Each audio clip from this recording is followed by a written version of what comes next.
Sandra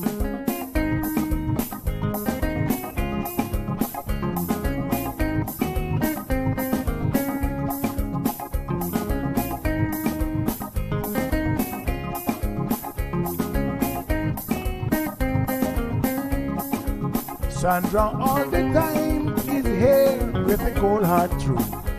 She's the ears and the eyes for me and you. Every day, everyone want to hear from Sandra. And every time on the air, she's getting better. Tell your sister, tell your brother, tell your mama, call Sandra in the morning and in the evening. They always calling Sandra. And when they start fighting, they calling Sandra.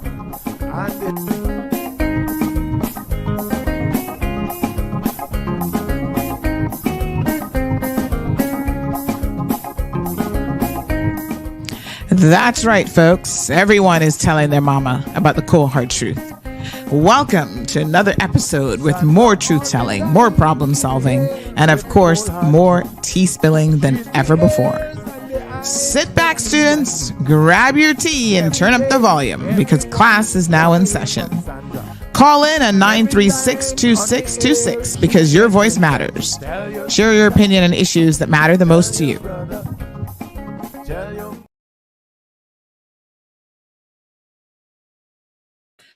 Good morning, K-Man. Happy, what is it, Monday? Hard to believe that it's Monday already. Give me one quick second. I'm just going to grab the show phone. We do have some guests who are going to be joining us this morning about this weather. What happened, y'all? I go away for a day and then I come back and oh my gosh, there's a storm coming.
All right. Good morning, everyone. Hope you guys are doing well. The links have been sent to the news channel. Good morning to everyone on Instagram, Facebook, YouTube, Bobo 89.1 FM. So good to have you all with us this morning. Happy Monday. Like I said, I take a quick little trip out of here just for the weekend. And I come back, and even before I got back, I was getting all sorts of notifications about the weather situation deteriorating really, really quickly. And of course, this is a stark reminder, folks, all joking aside, because I said, listen, you guys had one job to do, keep the storms away. But all joking aside, this is a perfect example of why constant preparedness is so important, because you just never know. I mean, honestly, this system will get the chief meteorologist here, expert Mr. Carey Powery on the program, but he's going to tell us where this came from and how did this happen. But I think it's just a stark reminder that storms don't always start all the way off the coast of Africa. Sometimes they develop quite regionally, and that's why we really have to be in our P's and Q's and just be vigilant. That really, folks, we should know the drill by now. Hurricane season. We have literally just celebrated the 20th anniversary of Hurricane Ivan, which is probably for most of us. I don't know who's still around from the 32 storm, but most of us experienced Hurricane Ivan as Caymanians. And, we have those memories, although we have a whole generation of kids who don't really remember it at all. But, that should always be a reminder to us. September, an extremely busy month, normally the peak of the hurricane season. And we always have to be vigilant. So let's go ahead and welcome Mr. Carey to the program. Good morning, Carey Powery. How are you? Good morning, Sandra. How are you? I'm good. I'm good. Thank you so much for coming. Wow. So tell us, where did this system come from? Well, it's technically been brewing for quite some time. It's a large area of disorganized showers. So now the Hurricane Center has started to look at it more closely, and potential for development has been increased now to about 80% over the next 2 days and 90% over the next 7 days. So some things could be brewing. The exact location of it will determine the final impact that the Caymanians would expect. So for now, we're going with the best predictions we have at the moment, but I want to remind the public that these predictions change from model to model, from run to run. So there may be some slight adjustments to the numbers, as we have been noting a trend, an upward trend in the numbers, like in rainfall and increase in the winds. So just want to remind the public that, these things happen, but also want to reaffirm to them the government's commitment and that they're being kept abreast of the development and have plans of actions in place to help mitigate any impact of risk. And I mean, the truth of the matter is, Carey, we have to understand. I mean, you talked about the different, there's like, I think, an American model, and then there's a European model. And no matter how you slice it, 80% chance of development is, that means it's going to be a hurricane. they already think that the name is going to be, is it Helena? Helene. Helene, yeah. Yes, it has to go through a progression. So it could be a depression. Then the next step would most likely be a tropical storm. So the difference between a depression and a tropical storm is just 1 or 2 knots of a wind increase. So it could possibly be a tropical storm, but at this point in time, the Hurricane Center is expecting to send in a hurricane hunter around 1 o'clock today to try to see if they could find or locate a center from which they could then start making projections and look into their models. So until that happens, we kind of all just looking at models and trying to figure out which one is matching what the conditions we're seeing there, and make the predictions from there. Okay. All right. And so you say that this was something that was kind of out there just as, showers, and everybody was kind of like, okay, we'll get some rain. And then it goes from being disorganized to looking like, I mean, like I said, all the experts, we all watch Mr. Brian Shields saying that yes, this has the potential now to develop, and it looks like it will develop in the coming days. Possibly even by tomorrow, it could be a tropical storm. But of course, as you said, we'll get the exact figures and numbers once they see if there's an eye that has formed. A, So pretty interesting. a circulation. An I is Circulation. more terminology for Once hurricanes. it's a hurricane, I got you. All right, we want to Right? make But sure that we're. you could have a circulation from Uh-huh. where they could project the potential movement and track that once it becomes fairly established. Okay. All So right. it could be a depression with a Just a visible circulation. circulation. Um, Mm-hmm. so Okay.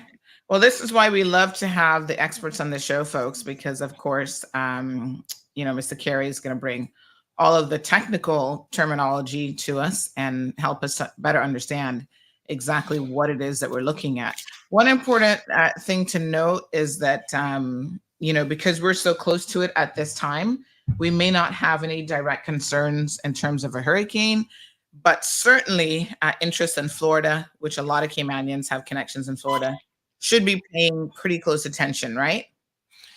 yes, the environmental conditions are more favorable in the Gulf for potentially even rapid intensification, and Hmm.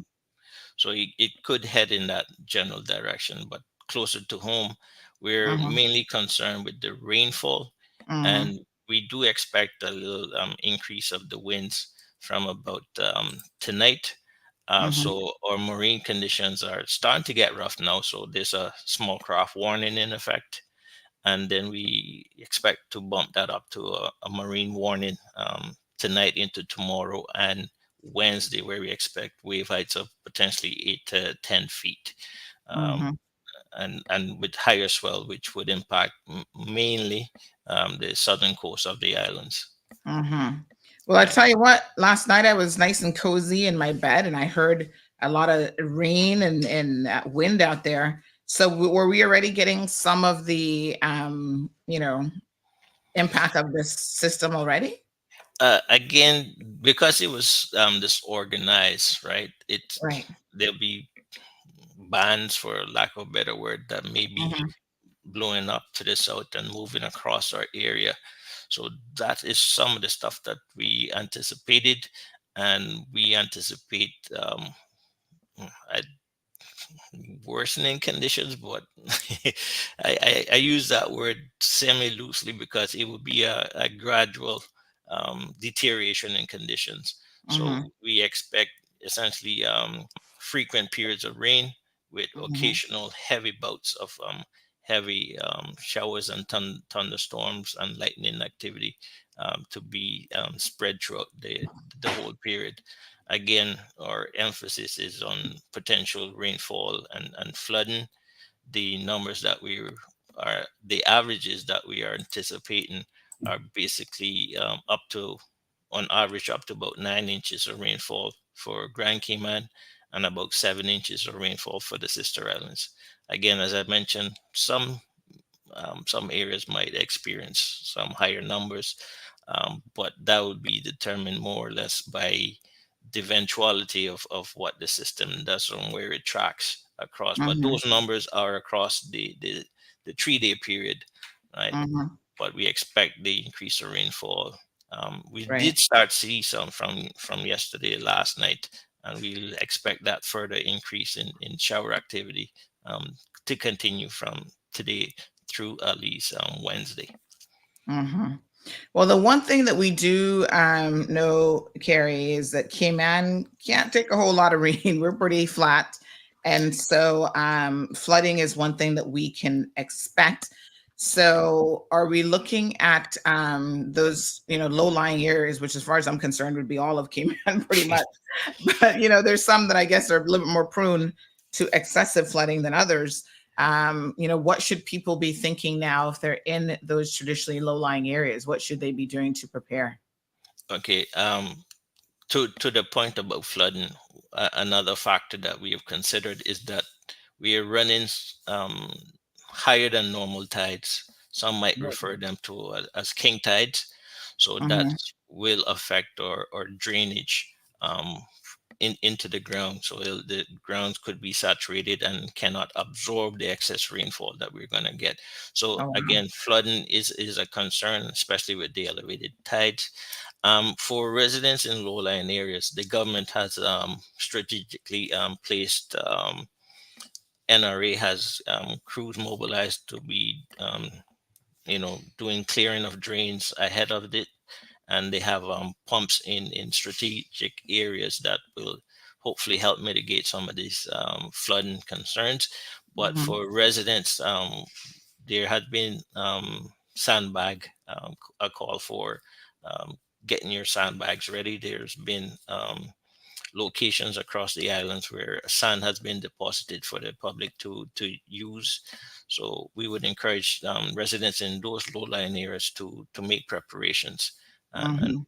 at least the government has taken some step to give assistance in that regard. But eh, everyone is responsible for their own preparedness, in a Yes. sense.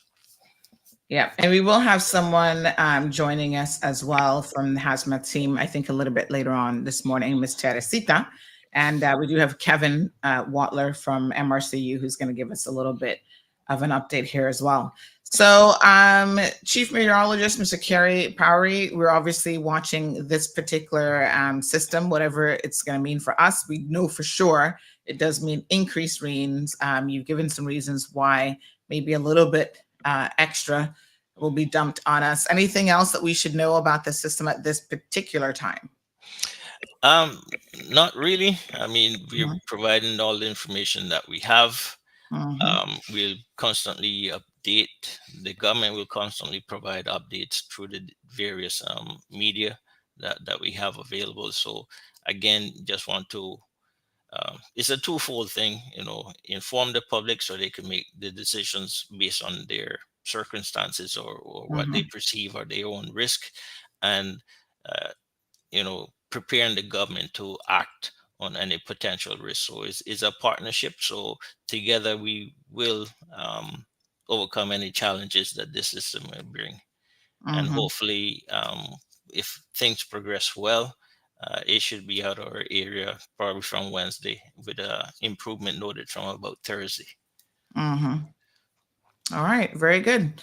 So we will certainly keep our listeners up to date. Mr. Carey, thank you so much for coming on the program this morning. We appreciate that you guys are extremely busy during a time like this, trying to keep us all safe with the latest available information. So we appreciate your time. Thank you.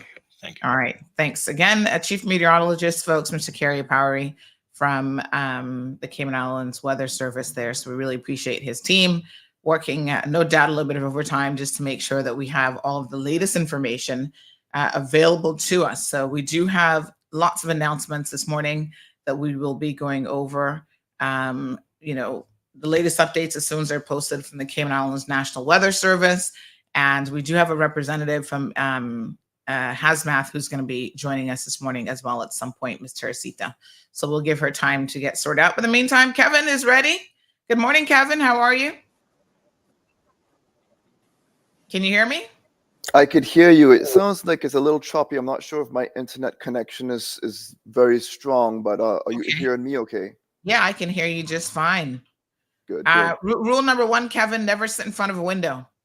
Yes, unfortunately, where my You're in a small temporary room. office space is, this is what I got, but it's being Yeah, relocated we'll in make due it work. Well, course. it's not too sunny out there now, so there's not too much light coming through.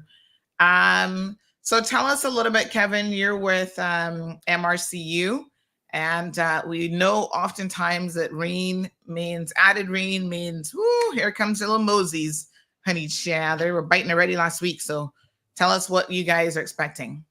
Absolutely. And it's not just the rain, it's also been the tides that we've had. So I did send out a release last week, letting the public know that over the next couple of weeks, definitely by next month, we are forecasting that there will be an increase in mosquito activity. And that was really due to the tides. Those who live in low-lying areas, before any rain fell, um, you would have noticed that the water levels were higher already, and so it's been going on for a little while, but our disease prevention officers actually have identified larvae in a lot of those areas. And so we started to really ramp up our control measures by doing larviciding, which is the process of putting some products inside those areas, and that will stop the mosquitoes from now becoming, or the larvae from becoming flying mosquitoes, the adult mosquitoes, that is. And Mhm. so that process, it works very well, but it's not going to eliminate all of them, and some of them will eventually become flying mosquitoes. And so in about 2 weeks or so, we knew that we're going to have an increase in mosquito activity. But now we have rainwater also causing additional flooding in a lot of those low-lying areas and other areas that not are necessarily low-lying, but because once that area fills up, the low-lying areas, it's going to also go to other areas that typically don't see flooding unless we have significant water or rain events. And so we have a larger area now throughout the Cayman Islands and Grand Cayman specifically that's now going to allow mosquitoes to lay their eggs, and in a couple of weeks um, become flying mosquitoes. It takes about 2 weeks after they lay their eggs on average. It depends on the type of mosquito. Some are shorter, some are longer, but let's say 10 on average, about 2 weeks or so when they lay their eggs, and then they become flying mosquitoes. And so our teams are doing all we can to try to reduce those numbers. And of course, once they become flying mosquitoes, we will then switch some of what we're doing to then try to get that under control. But it does take a little time. It doesn't happen immediately. It's not like when you put bug spray on a cockroach and it just completely dies. There is a process that it has to go through in order for us to get back to what we consider comfortable levels. It will get a little uncomfortable over the next couple of weeks. Well, something those of us who have to walk our dogs really don't look forward to. 'Cause Absolutely. we have no choice but to go outside. But we appreciate the update. We obviously appreciate knowing that your team is out there working around the clock to really try to, as much as possible, at least reduce the numbers. And what can we do now Yes. as good citizens of the country? Yes, so there are things that people could do. So a lot of it is going to depend on our team. Our team's going to be doing a lot of the areas that simply the public can't get to. But at home, anything at all that holds water, that could be children's toys, buckets, it could be a grass cutter, a lawnmower that's sitting outside and it holds water. Anything at all that holds water in it, it needs to be dumped. Every time you see anything holding water, dump it out, because if it sits there for a couple of days, it is now going to be a place that a mosquito could lay eggs in, and then it will then become a flying mosquito at some point in time over the next couple of weeks. So if you see another thing that some people don't necessarily think about, those who do gardening and have flower pots, and some flower pots, they have a really good drainage system where you don't have any water settling. But some of them do have water. If you look around the rim, you'll see some water in there. They'll lay eggs in there. There's Oh, also wow. certain types of plants, and I am not good with some of those names, as some of those names are a little fancier, but any plant, like, the pineapple type plants that sometimes just the way they're structured and you look inside them and sometimes you see water. There's a bunch of different types of plants like that. And that too, as long as it's holding water, that could be a location that will breed mosquitoes. So again, do your yard surveillance. If you see your neighbors that have, again, a lot of junk around the yard or things around the yard that could be holding water, have a conversation with them. And of course, we also like to also get public feedback. So we take data points from a lot of different ways, and that helps us determine what we're going to do and how we need to address the mosquito issues that we have around the island. And so when we are aware of, and we get a lot of complaints from similar areas, we will also send a special team out to just kind of do an extra survey to see if there's something going on that we have not yet detected. So we need to also that public feedback. So we encourage people to let us know by emailing us or giving us a call, mrcu@gov.ky. And in that, we need to know the location that you're at, so we could have an idea to start doing our surveillance. And of course, if you don't mind leaving us some contact details, so we can let you know, hey, we're in the area and we are, trying to identify your mosquito issue and try to help you out. Because sometimes, again, it could be something that's at your home that's causing it, or it could be something that is nearby that's causing it. And so source reduction is the best way to try to reduce some of those extra mosquitoes that you have biting especially if you have mosquitoes biting you during the daytime. We're not talking about dusk and dawn when they're most active. The Pteryrinchus, which is this type of breed that typically is just a nuisance mosquitoes, and they typically eat you alive Mhm. around 15 minutes after sunset or sunrise. So Mhm. that one is usually taken care of by us. But if you have mosquitoes, a lot of mosquitoes biting you in the middle of the day, Mhm. that is likely born. That's usually the Aedes aegypti mosquito, and that's usually born on your property or Mhm.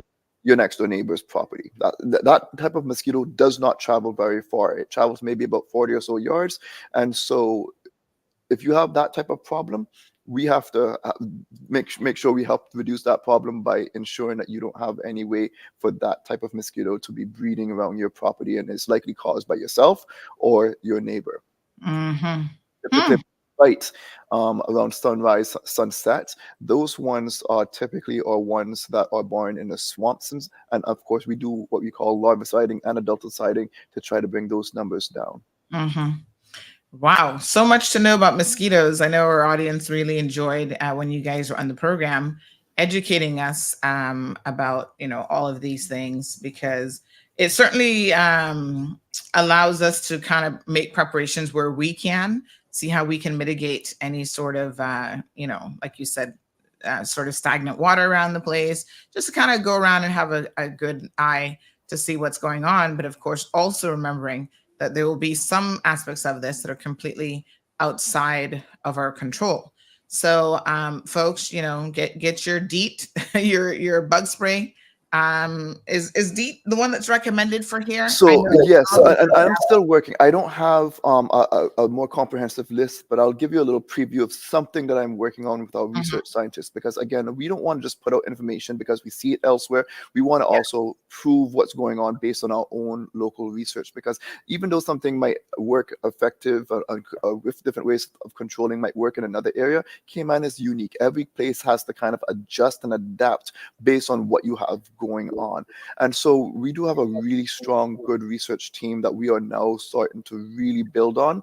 And so DEET is one of those recommendations for some people, not all. And I'm going to get there in just a second. But when you say DEET, this one of the brands, Off. This is the brand that I typically used to buy because it's a popular brand, and I thought Off works really well.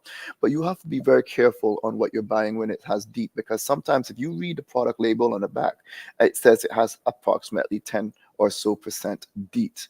10% will not give you much protection.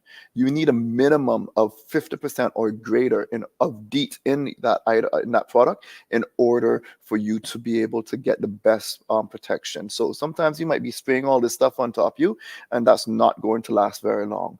But I have not done a real comprehensive dive inside some of those products yet. Our researchers are currently taking a deeper look at that, and I'm going to be putting out in the not so distant future some more information on products. But I said also that DEET will help prevent mosquitoes from it's not going to eliminate it, but at least prevent them from being attracted to you and potentially biting you. That is not something pregnant women should be wearing at all, because Mhm. that product is not something that is recommended for those who are carrying or expecting.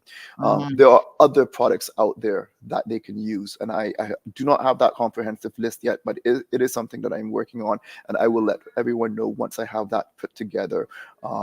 What our recommendations are for those who might be expecting mothers, and some people again might be allergic to certain things. And so I'm going to try to get a much better list of making some recommendations on what people should consider. One other thing about mosquito repellents that I recently learned as well too is after a while sometimes mosquitoes get used to certain ones, and so it's also Mhm. good to change it over time. Mhm. So yes, you might like this one might smell better for you, it just might work better for you, but there is a time that they might just say, hey, that's not going to bother me anymore. So you do Mhm. have to switch them up and stuff as well too. But I'm going to be building a campaign once I have it evidence based to share that information. But I'm just giving you a preview of some of the little bits that I do know at this time. Mhm. Okay. All right. Well, definitely that's very, very good to know. So everybody's saying good morning. So Miss Patricia Strong Wilt, thank you so much. Yes, came on that flight last night. The Sunday flight actually comes in earlier than it used to, apparently, which I think it's actually a good thing. You can get home a little bit earlier. Good morning, Fresh Joe. Miss Marva is here. Good morning to Evelyn. Dee Dee. Supermarket's crowded today, says KK. Ooh, honey child, that's to be expected, I suppose. Damaris, good morning to you. Good morning to Vicky. Says wedding, wedding, wedding. Monday morning, peeps.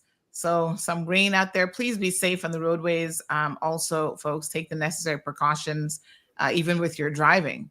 So good morning to Nilda. So good to see you. Richard joining us from Hawaii this morning. Wow. Beautiful island.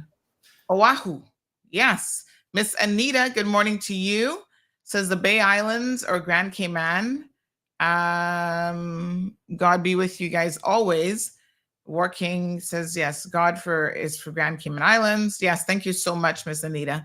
And of course, we have very, very close ties with a lot of other jurisdictions, Jamaica, the Bay Islands as well. Lots of Caymanians are there. Morning to Abby. So good to see you guys. Urban Trend says wrong forecasting. Beautiful day today, and kids have went to school. Urban, where are you? They're not going to school in the Cayman Islands. So we do have some updates that we're going to give you guys from all of the official, obviously, government agencies. We've had Mr. Carey on already this morning, Chief Meteorologist. We've got Kevin here with the MRCU. And Kevin, while you're here, can we go ahead and congratulate you on your Employee of the Month? I mean, you got that like 2 months on the job. That's fantastic. Yeah, I told them why are you giving me the employee of the month? The process is they have employees vote on employee of the month. I'm like, I should have been here at least a year before I got this. Oh. I felt that personally. I didn't feel that I should have gotten it so soon, but I guess that I'm the minority voice here, and there's a lot of other folks that like the increase in communication that did not exist before. And they really appreciate, because usually people, the MRCU story is not told. And so since I've been here, I've learned about it, and of course I love sharing information. Everyone knows that that's what I enjoy doing, and so telling their story. There's a lot of stuff that goes on behind the scenes that I had no clue about, and I'm sure that most people in Cayman did not know the hard work that goes on behind the scenes that really makes Cayman as comfortable as it was. Remember, we were at the Health and Wellness Expo over the weekend, and this is one of the things that I shared there, where Cayman has that world record of having the most amount of mosquitoes captured in one day. This is where we're coming from. 793,103 mosquitoes were captured in one trap on May 27th in 1974 in Town. So a world record we don't want to ever break or go back to, and no one wants to take that from us. I mean, there were so much mosquitoes out around in Cayman, where people would just grab out in the air and they would capture a handful of mosquitoes. We had mosquitoes that were literally smothering cattle, livestock, cows, horses, way back, I guess the days that my grandparents and even my father and stuff would have been around, throughout Cayman. It was not comfortable. Cayman would not have a tourism product or even the type of the lifestyle that we have if we did not have really good mosquito control efforts. And we are seen regionally and internationally as someone to look up to, because mosquito control in most places is really just that, mosquito control. They have an issue, they go in, they spray chemical everywhere and try to reduce it for a temporary period of time, and then of course the mosquitoes come back. But at MRCU, we're not just control, we're not the MCU, we are the MRCU, the Mosquito Research and Control Unit. And so the research leg of the MRCU, again, I was talking about, was science-led. We have researchers on our staff that take a look at the products that work best for our island. What, again, works good or great for us does not work. We've tried other things before. We've tested that out. It was a horrible outcome. It was not good. But there are some methods that we might not be used to yet that might be effective. One of the things that we have to do is also think about, different new technologies. And so right now we're training some of our staff staff to also use drone technologies for mapping as well as application in the future. We're not there yet because we have to do the research and figure out, because as Cayman develops, the aircraft that we have is going to, it's going to be a lot harder for them to get to certain areas to do effective control measures. And so we have to, again, adapt based on our own changes and stuff. But our research team is also looking again at the different type of products that are available. And we live in a community. We want to make sure that we are not using any chemicals that is going to harm not just human health, but also the other species that we share the world with, the insects and stuff that are part of the food chain that are quite necessary. So we have to make sure that everything we're doing is going to be as to protect the environment as much as possible. Absolutely. All right. Well, Kevin, thank you so much for jumping on this morning. Good comment here by Silka. Silka says that tires are the perfect breeding ground. Think about how many tires are thrown away and how many tire shops just stack them outside because they have that, rim. Obviously, the inside of the tire is perfect for water to just sit there and settle. So if you've got any old vehicles, derelict vehicles in your yard with even those can hold water and tires and so on, think about, cleaning up our neighborhoods a little bit because it helps with all of these things, everything from, rodent infestations, roaches around the place. And even when it comes to the weather, just having that water just sit there isn't healthy for anyone. And I want to make a comment on the tires. So I was walking around my yard doing just my own home inspection, and there was an old tire that was sitting there. And when I looked in the tire, guess what? I certainly saw larvae in it, and that type of when you're finding larvae on items around your home, that's usually larvae from Aedes aegypti, which is the only type of mosquito here that can carry diseases to humans. That's dengue, chikungunya, Zika, malaria. Dengue right now is what our biggest concern is. If you look regionally, that's this everywhere is just blowing up with dengue cases, and so we have to try to ensure that we reduce those numbers. But when I was trying to do that source reduction to try to get that water out of that tire, it was near impossible, Sandy. I flipped it upside down, and all it did was spin and spin inside the tire. It was almost impossible. Literally, how I had to try to get that water out was I took one of those little gardening shovels and scooped and dipped it out, and that was the only way. I'd asked when I came to work, okay, guys, how do I fix this, because I couldn't get this out of here. Right. And, so he said the best option, drill holes in it. I'm like, that's not an option. So again, when you have tires in your yard, we understand that sometimes outside is the best and only place that you might be able to store it, but you might have to make sure that you cover it with something so you don't have water getting into that hard to come out area.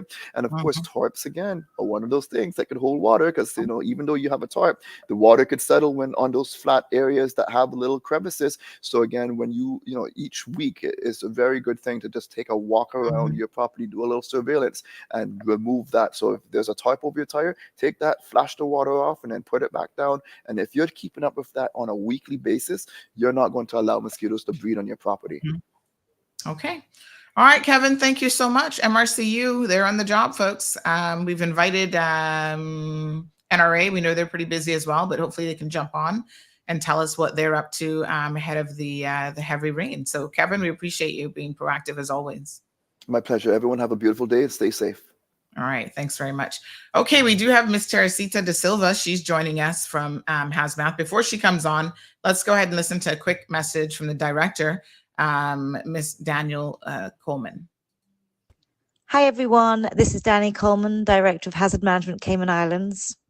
By now, you're all aware of the inclement weather advisories issued by our friends at the Cayman Islands National Weather Service. I'm strongly encouraging you to take these advisories seriously and prepare your homes and yourselves for the unpredictable weather that is anticipated over the course of this coming week. The teams at Hazard Management Cayman Islands, along with our friends from NRA, Public Works Department, the Fire Service, Regiment, Red Cross, and other volunteers, are working closely together to help you get prepared.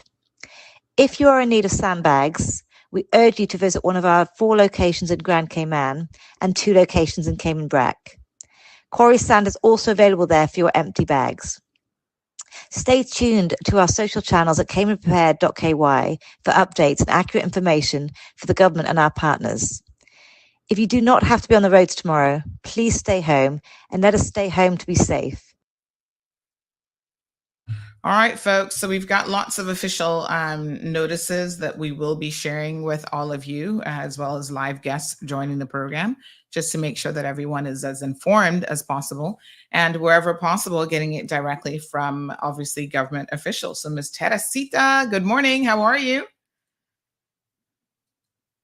Oh, I think I muted you. Hold on one quick second. Let me just unmute you. There you go. Thank you. Technology is always tricky. But good morning again. Thank you for having me. How are you doing today? Yes, we're fantastic. Now, you're going to have to remind me of your title over at HazMath because I'm sorry, I cannot remember. Preparedness and Planning Manager. Okay, wonderful. And that's exactly what we need right now. Lots of preparedness. And that's exactly what we've been doing over the last 3 days. Yeah, so give us a little update, if you will, from the HazMath perspective. And obviously, you guys are part of a broader team within the Cayman Islands government who seeks to prepare us for all, sort of events such as weather, inclement weather, hurricanes, and so on. So tell us what preparation has been like over the last few days. Well, as you can imagine, it's been very hectic. Yeah. But for the last 3 days, we've been having quite a number of meetings with various stakeholders to ensure that we're putting in the right measures and making the right decisions beforehand. We don't want a situation where the rain is upon us and we're trying to make the necessary decisions for the public, such as closing schools or providing remote working capabilities. So for the last 3 days, we've went to different locations, provided sand as well as sandbags for the public. We've worked with NRA, Public Works, the Fire, 911, Red Cross Regiment to provide these sandbags and actually fill these sandbags for persons who were in need of them and didn't have the means to create their own sandbags or to lift the sandbags. So we really wanted to get this measure in place prior to today so that persons who needed to prepare over the weekend could do that. And we're continuing those measures today. As you can see, schools are closed, and that was as a result of the different meetings that we had over the weekend. Given the information that we got from Weather Service, we made the best decision that we can with the information that we have. And as you can imagine, the weather can change at any moment. So while it may seem a bit premature, it's very unpredictable what may happen today. And what we've had so far is that there's supposed to be quite a bit of rain. So we just want to make sure that the students are safe, parents are safe, and we're not putting them in adverse harm. We're continuing that work with Cayman Airways as well to make sure that any information that needs to get out to the public, whether it's tourism, persons who are coming from the sister islands, we're giving that information to them as well. And we've been working with the district administration in Cayman just to show that it's not just Cayman that we focus on, but we're assisting the sister islands to make sure that they're also prepared with sandbags, as well as ensuring that they have porous sand available to the public to ensure that their that they can mitigate against the flooding. Fantastic. All right. So can we find out a little bit about the sandbags? I know for people who, are in low-lying areas, this is always a concern. Now, tell me, and excuse my ignorance, I don't actually know this, but if you had sandbags from the last time, do you have to get sandbags again, or how long do sandbags last? So you can reuse the sandbags if they're still in good condition. Okay. We do have locations at the West Bay Fire Station, the agriculture grounds, the North Sound or Frank Sound Fire Station, as well as Linford Pearson, which a lot of people are familiar with. So we've done an assessment of those various locations this morning to identify if they need more sand as well as sandbags. And we'll be working with NRA to re-up the sand in various locations, as well as distribute more sandbags and get the necessary volunteers out to agriculture as well as Linford Pearson, as those two are the most high traffic areas and service a larger population. So we'll have volunteers out there assisting with filling sandbags for persons who need help. All right, fantastic. So again, folks, I think it's important. I always, like to say this.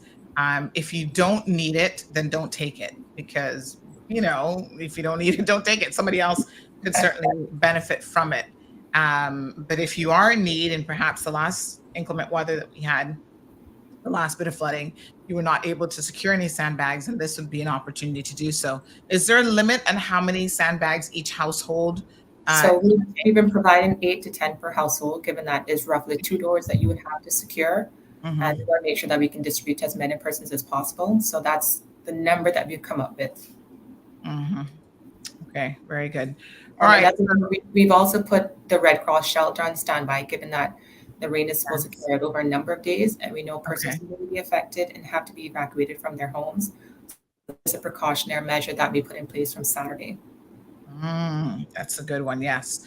All right. So we'll continue to watch again all of the official alerts. Ms. Teresita's here on behalf of the hazmat team who've been working extremely hard to coordinate, if you will, all of the efforts between all the different government agencies and really just keeping the public generally informed on what they're doing, what different agencies are doing ahead of this system. So we want to thank you so much for coming onto the program. Is there anything else that's really pressing that we should know? I know there's always a reminder about general preparedness this time of year in the event. Yes, I mean, that's just it. Just keep yourself prepared. Heed the warnings that are coming out from government. Don't ignore it. We're doing our best to try and keep you safe. So if you don't have any need to go out on the road today and you can work from home for today as well as the rest of the week, then please adhere to that and just make sure you have everything that you need, whether it's food stock as well as sandbags. Mm-hmm. All right. Thank you very much, young lady. We appreciate it. Thank you. And you be safe. You too. All right. So, folks, again, appreciation. Lots of people are working overtime, and as she said, they've been extremely busy. Barbara, that's actually a very good question. And I know that they sent out something. Let me try and find that message. I am in a court news group. And so I'm aware that they sent out something yesterday to say that so far they would be open, but let me try to see. So the message as of yesterday at 7:02 p.m. is that the Chief Justice has confirmed that the courts will remain open unless all of government closes. Staff with children affected by the school closure are going to potentially be working remotely. So as of now, that was the last update that we received yesterday evening about 7:02 p.m. All right, Miss Barbara G. So if anything changes, I will certainly let you guys know. I've just asked for an update from them as well. So if there are any changes, I'll let you guys know that. Miss Brenda, good morning. Miss Joyce Ann is here. Got over 500 people now on the live stream. Good morning to everyone. So of course, I was joking this morning when I said I go away for one day and come back. And here's this weather. But folks, this is what it is. You can't be too cautious. When it comes to this time of year. Of course, we can even have out of season, storms and systems develop as well. But please, please, please, I'm just asking you guys to be vigilant because this is so incredibly important. Can't stress it enough on why you should be, because quite frankly, systems develop. Sometimes we're not paying attention. Things happen very, very quickly. And so we want to ensure that all of you are as informed as possible when these things do happen. So give me 1 second here. I'm going to just pull a couple other bits here for you. We do have a caller in the line. Good morning, caller, and welcome to the program. Hello, caller. Hello. Trying to hear you, but I can't. 1 second. Let me just try unplugging. I want to make sure that this is turned on. Hi, good morning, caller. Good morning. Oh, there you go. Now I can hear you. How are you? This morning reminds me of Sorry. On my course. Say that once more for me. This morning reminds me of my driving course in Staffordshire. Oh. my emergency response driving course. Driving up from Stafford to Wales. Mm-hmm. The same looks outside. Oh, my goodness. Yes. Now, as a reminder to drivers, my instructor reminded me, no sudden jerky movement of your steering or none of your controls. All your controls should be used with delicacy. Because listen, in the UK, it rains just about every day. So all controls should be applied with delicacy. Okay. And in your experience, since you're on the phone, what is the single cause of accidents when the roads are wet? Is it because people's vehicles are not being properly maintained, such as like the tires, or is it just the same thing that causes accidents when there is no rain, which tends to be user error? People are distracted, they're on their phones, they're doing all these other things. No, it's always human error. Mm-hmm. Okay. Always human error. It's Yes. nothing to do with tires. Oh, okay. Mm-hmm. Thank you so much. All right, my dear, we appreciate the call. And yes, sir. And next thing, remember, stopping distance when the road is dry, it's 1 vehicle length every 10 miles per hour. Okay. And if it's wet, you have unstable road surface condition, you double the distance. And in slow moving traffic, bear in mind that you should always see where the rear tires of the vehicle in front is making contact with the road surface. Okay. If you can't see where that rear tire is making contact with the road surface, you're falling too close. It's called tailgating. And you make that guy in front feel uncomfortable. Wow. I hate when I check my rearview mirror and see that guy on the back of my vehicle. Okay. Thank you so much. We appreciate it. So that's my nugget for this morning. We appreciate that. Thank you very, very much. All right. Have a good day. All right. Appreciate it. 936-2626. Phone lines are open. So yeah, very good salient points there for road users. So I think the thing is always remembering, because we were all guilty of this, trust and believe me, where we don't give people enough space, between the distance between vehicles. It almost, when people are doing it, you almost feel like something's wrong because so few people actually do it, which, shame on us, I guess. We could do a better job of that. So I always think, though, when the weather is a little bit, worse, but for wear, pun intended, please give yourself even more space. We've had several accidents in the last probably 6 months in our household, and each one of them, it was 5 o'clock traffic, people rear-ending you because they're simply not paying attention. And in one of them, I couldn't even understand how it happened at all because the person was like full speed ahead. I'm like, what was distracting them to the point where they could not even see that there was a car in front of them? It's 5 o'clock traffic, everybody's bumper to bumper. It's hard to imagine and hard to believe that people are paying so little attention to the roadway that this is exactly what happens as a result of careless driving. But I totally agree with the caller there that if more of us simply paid attention, we'd probably have, so few accidents on the roadways. So good morning, caller. Welcome to the program. Good morning, Sandra. And I too agree with that last gentleman that just spoke. I totally agree with him. How are you, Sandra? Yes, I'm very, very good. Thank you so much for asking, as always. Yes, thank you. Thank you. Glad to hear it.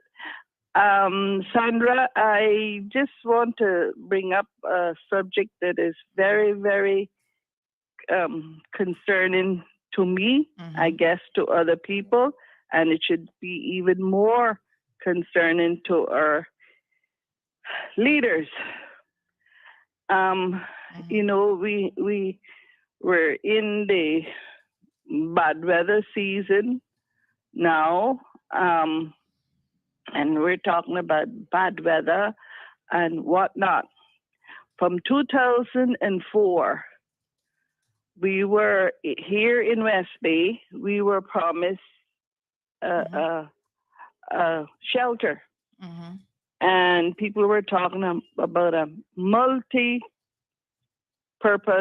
shelter, which would be excellent, because if government build a shelter that you could also rent it out for, different occasions and stuff like that. It would also help with the cost.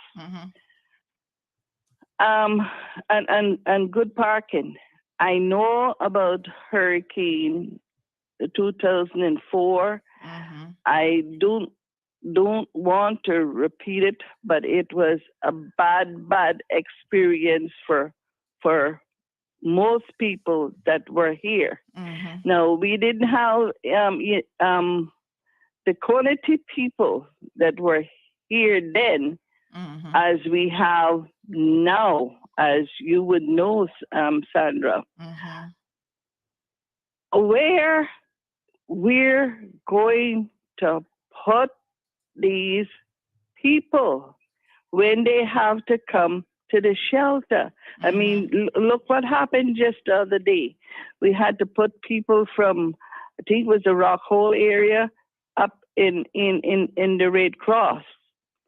Good thing it's a newer building, because the older one in 2004, the top blew off of that. I know about that because I worked through it.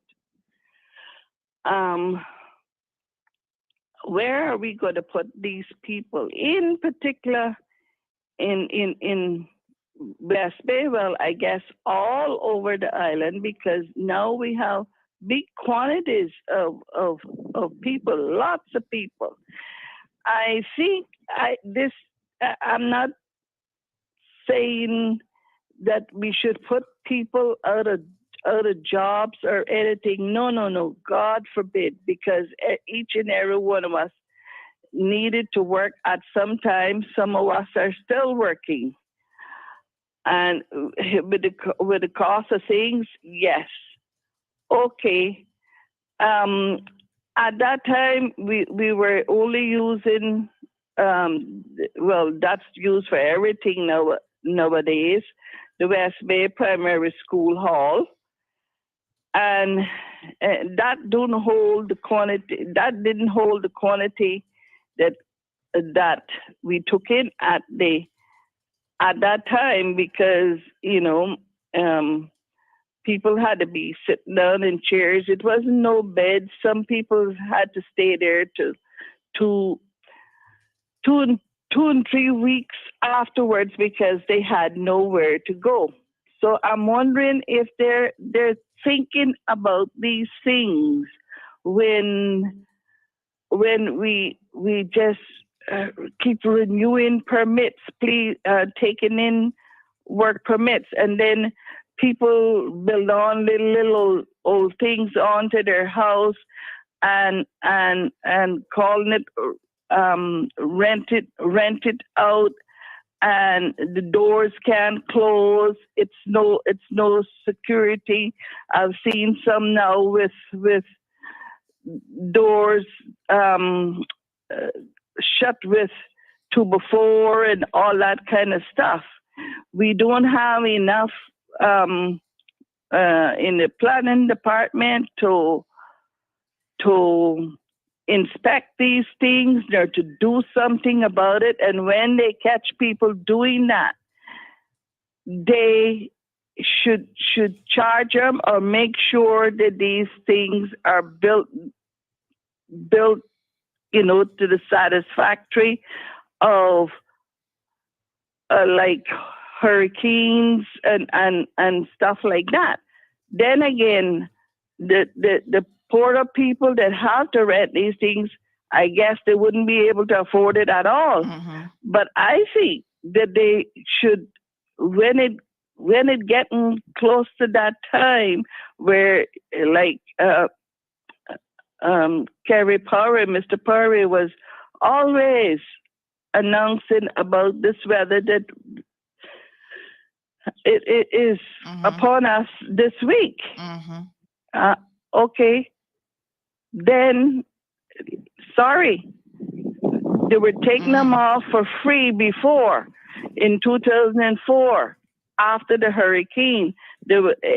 Cayman Airways was taking them off for free. Well, take them back to wherever, especially the closer countries, closer Caribbean countries, until the weather is over, I really don't know what is the plan. God knows I'm sick of hearing people going on the radio or anything like that. Like Danny Coleman, never heard from her at all yesterday. Now she's on this morning. What is these people going to do? Never heard from the Red Cross. What is these people going to do? Well, I guess today is the first business day. Normally they will send out and this is a good point, caller. I don't know what access you have to WhatsApp, but are you following anyone on WhatsApp? Like, are you in any of the channels? Because I know that yesterday Hazmat started sending out stuff and we started sharing it, even the message that we're going to play here in a second from the deputy governor. Yes, ma'am. Even if I don't, Peter does. Okay. And I also listen to the radio all the time. In fact, I go sleep with it on. Yeah. But can I maybe say this to you, that the radio is probably, I guess during the week maybe that's the option for you. But it might not be the best option kind of all the time, because in this day and age, all of us are living our lives on social media. So yes, that is true. I appreciate that unfortunately for some of our elderly people who might not have open access to social media, they could very well be missing out on some of the messages. Because just yesterday, someone said to me that there was someone who the only way that they could get the news updates was on WhatsApp, but they were trying to figure out how to join a channel. So of course I sent them some directions as well on how to do that. But yeah. Yes, sure. I'm sure they appreciated it. But that's my little piece for today. Okay, and I wish everyone a safe day. And like the gentleman say, please drive careful. Where are we going? Where are we going? Cayman is too small to be recklessly on the road, endangering other people's lives and their own lives. Thank you, Sandra. Thank you very much. Thanks very much. I appreciate it. All right, 936-2626. At this stage, it's going to be a little bit of rain, which for those of you who are in low-lying areas, you know what that means for you. So if you have concerns about rain breaching your property, please use the sandbags, take those precautionary measures if you can. I don't think we're at the stage where we need to be talking about flying anybody out or anything yet.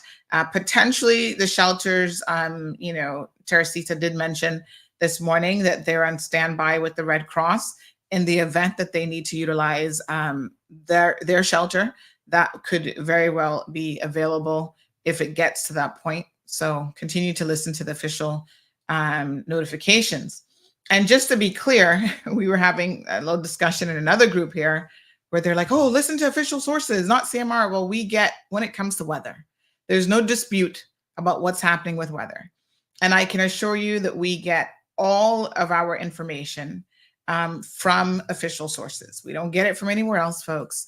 If we don't know something, we will clearly say, because of course, a lot of you yesterday were asking me, our school is going to close. And at that point, we didn't know. So we said, listen, they've not made an official announcement. We are in all of the official media groups that government has available, that they send out stuff directly to media. And a lot of times we are in there asking questions on behalf of you all so that we can get a definitive answer. And if they haven't thought about it or they don't have an answer for us, we can't tell you what we don't know. So we're not in the business of making up anything when it comes to like closures or weather alerts or anything. But as soon as we know that information, and thankfully now, a lot of these agencies do provide the information directly. Even private sector will reach out to us if they want to get messaging out to the public. They will share it directly to us, because the truth of the matter is we have the largest platform, right? So we're going to reach people very, very quickly. So anyway, feel free to provide, if you're in government, just like Kevin did this morning, you can feel free to send out any notifications. By the way, to answer the question about court, I did ask it again this morning. We've received a response that, let me see here now. Okay, so, right. So as of now, the courts are expected to remain open. However, if there's any changes due to the weather, an update will be provided. So that's the latest that we have in the court. So if you have a matter tomorrow in court, plan on going. If you're in jury duty, make plans to go. So don't start canceling your schedule and agenda without receiving confirmation. All right, let me just see what else we have here.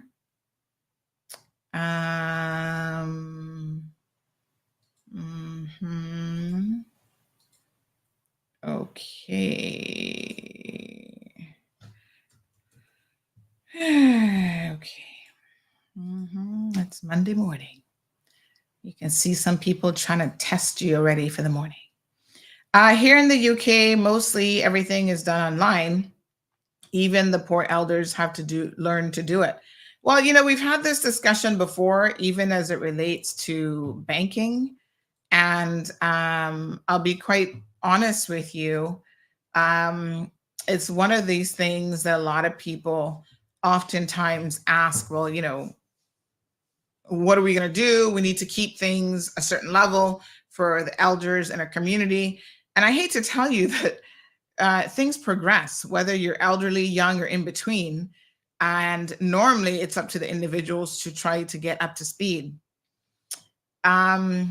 It's just one of those things. I can understand the difficulties with it, but the reality of the world that we live in is that these things are going to move forward, whether you're ready or not. And so as a community, we have to do our best to prepare people to get ready. Digital currency is coming, whether we want it or not.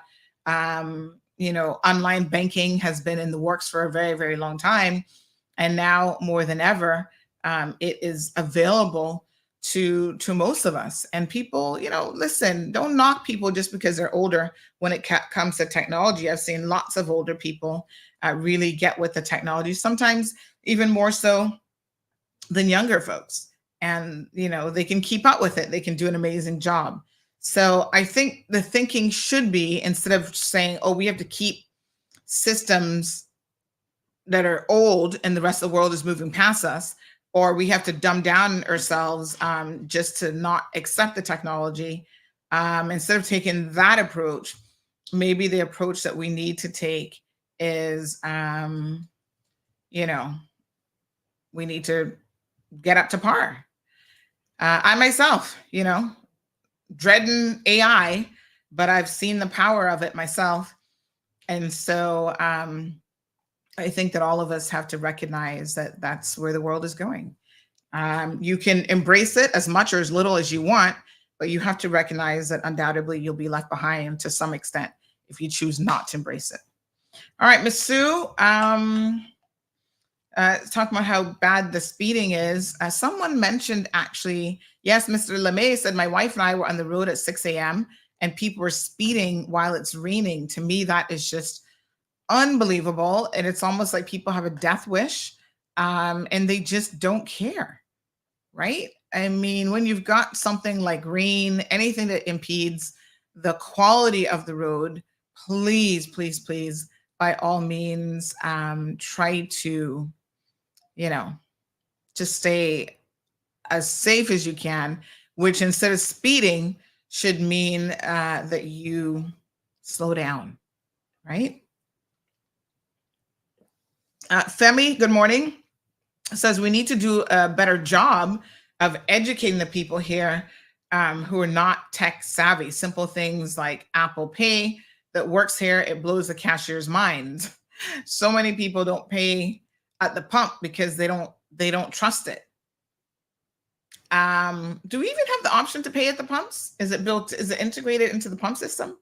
To be honest, I haven't really noticed.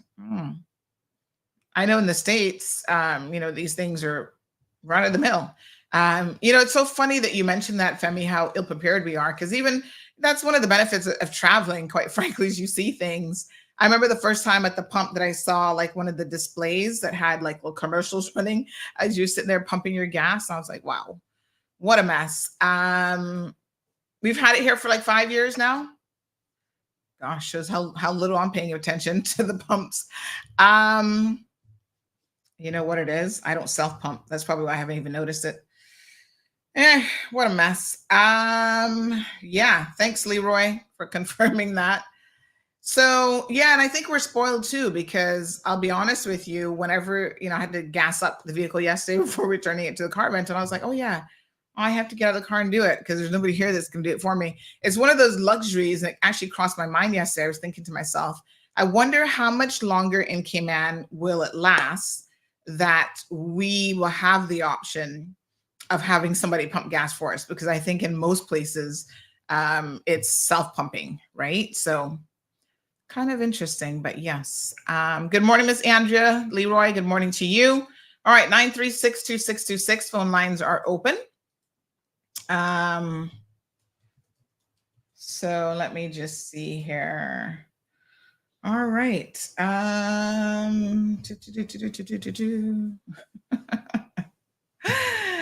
Oh boy. Let me see here. All right. So let's go ahead and get a message. And of course, I do see someone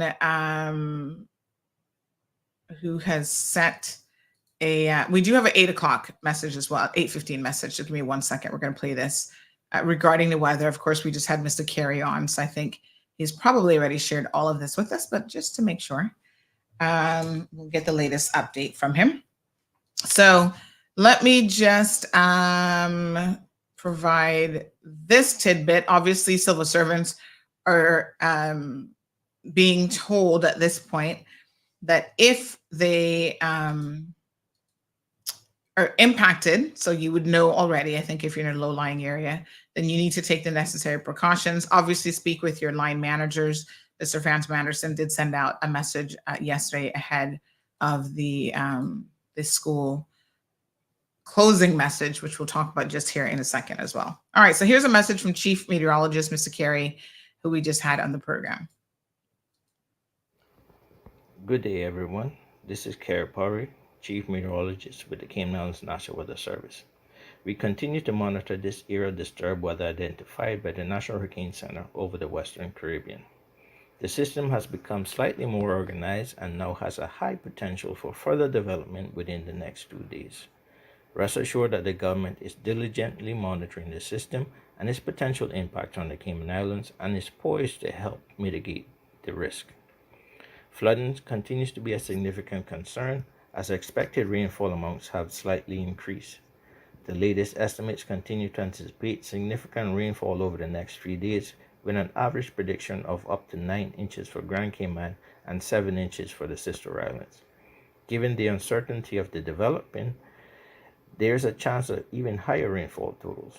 The peak rainfall accumulation is expected Monday night, and throughout this period, frequent rains with occasional periods of heavy showers accompanied by lightning and thunder can be expected. Elevated tides may further exacerbate the situation, leading to persistent flooding. The Cayman Islands National Weather Service also continues to anticipate an increase in winds beginning from Monday night, with strong southerly winds of 25 to 30 knots with higher gusts expected from Tuesday through Thursday morning. A small craft warning is in effect for today, Monday, September 23rd, and a marine advisory will be in effect for Tuesday and Wednesday, with wave heights of approximately 8 to 10 feet along with swells mainly along the south coast. We urge everyone to stay informed by following our updates, which will be provided daily on our Facebook page and WhatsApp channel. Updates can also be found at gov.ky and caymanprepared.ky. Your safety is our top priority, and we are committed to keeping you well informed and prepared.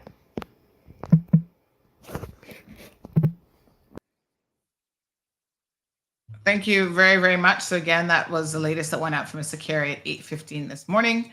Obviously pre-recorded because I think he was still on the show with us right before that, but that's kind of where we're at. And, international meteorologists are also watching this system. Of course, Mr. Brian Shields, one of our favorites here in the program, or our favorite, I should say, here in the program, because he focuses quite a bit on the Caribbean region, which I think is fantastic.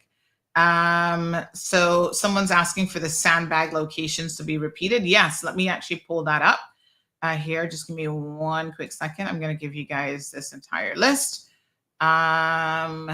And then we can do.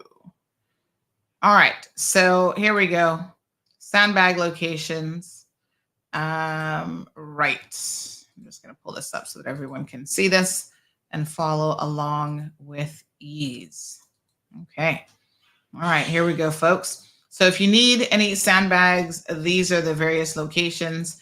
We have the fire station there in West Bay, Linford Pearson Highway, Fern Circle Junction, the Agricultural Pavilion in Lower Valley. We have the Frank Sound Fire Station and Cayman Brac. This is for sand collection only at the Cotton Tree Bay there in Cayman Brac, and Watering Place Gardens also in Cayman Brac. So again, just a reminder, those are the sandbag locations where you can pick up free sandbags from the Cayman Islands government. They're trying to give you ample bags if possible.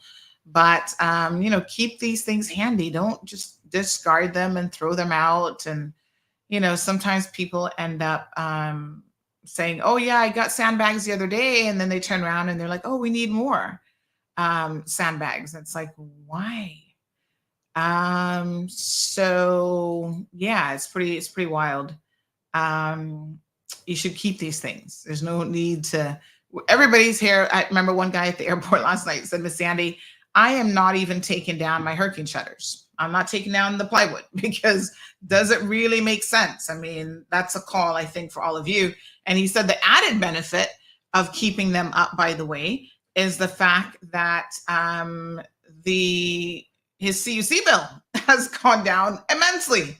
And he said, oh, yes, honey child, I might keep them up all year round. I said, that might not be a bad idea because the heat is not getting in through those windows.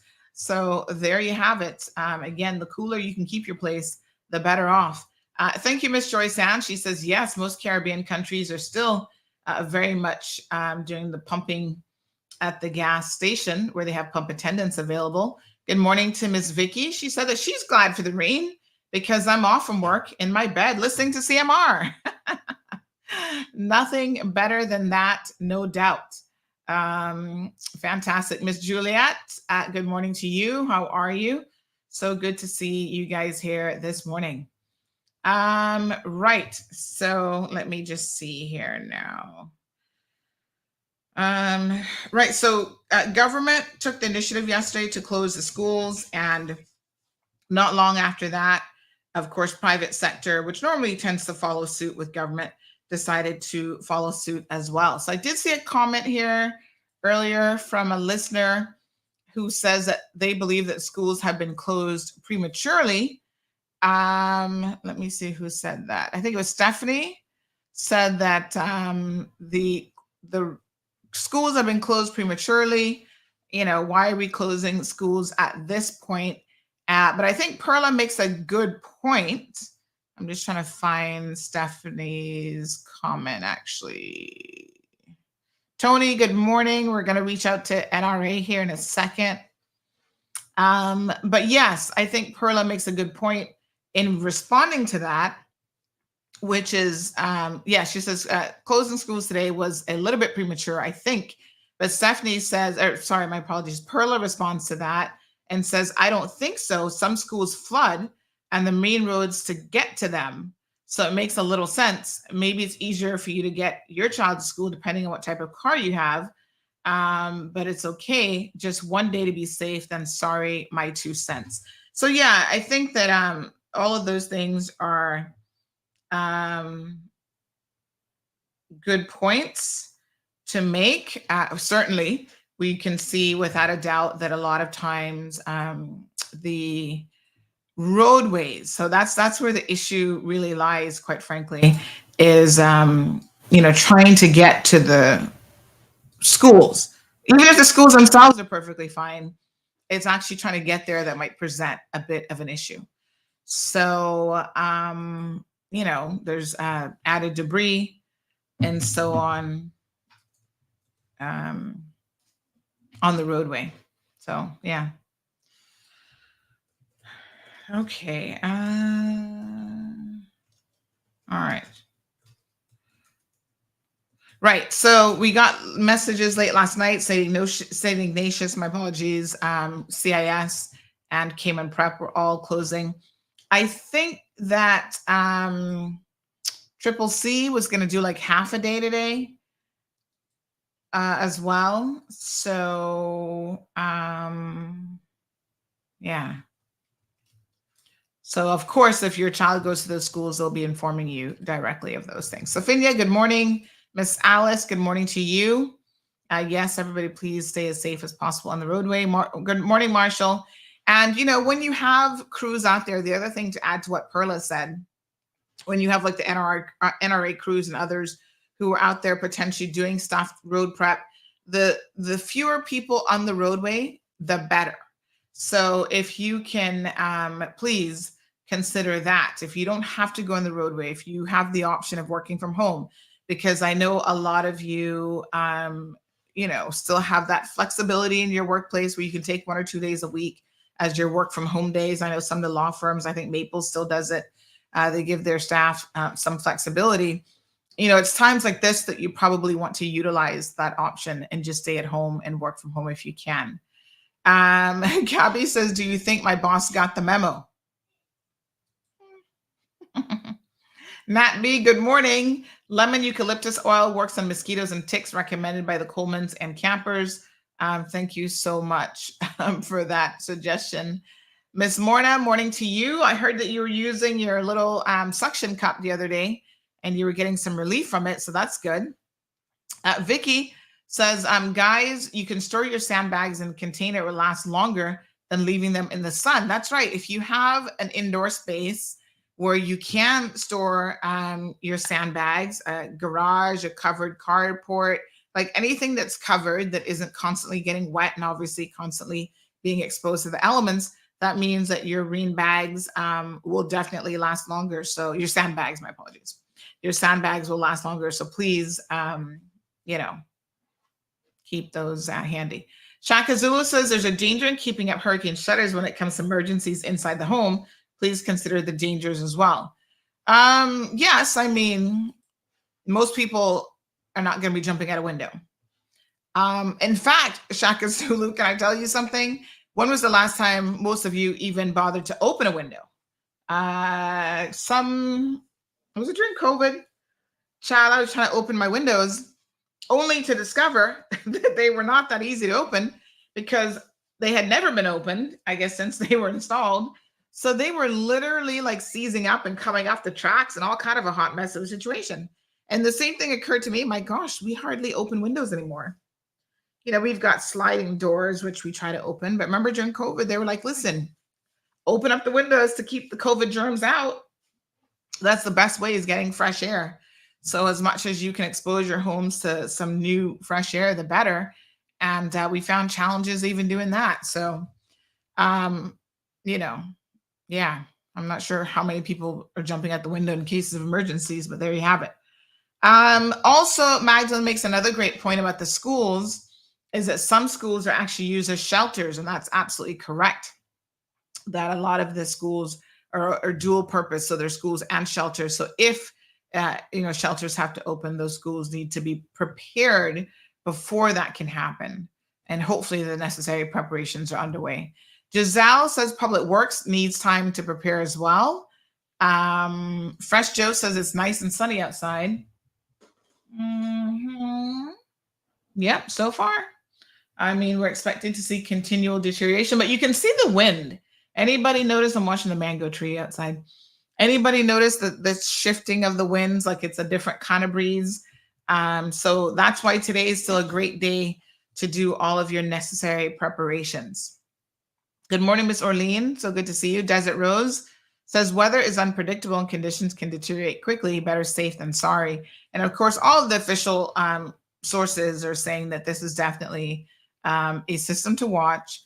And a big shout out to Mr. Brian Shields, who does an amazing job. I love watching all of his updates because he really does a phenomenal job. He has a YouTube channel. Go follow his YouTube channel. But yeah, he does an amazing job of keeping us all up to date. And I always see Caymanians like commenting on his news alerts. So I want to share something here with you guys in a second. Good morning, caller. In response to, good morning, me again. Good morning. In response to speeding on wet road, that's a recipe for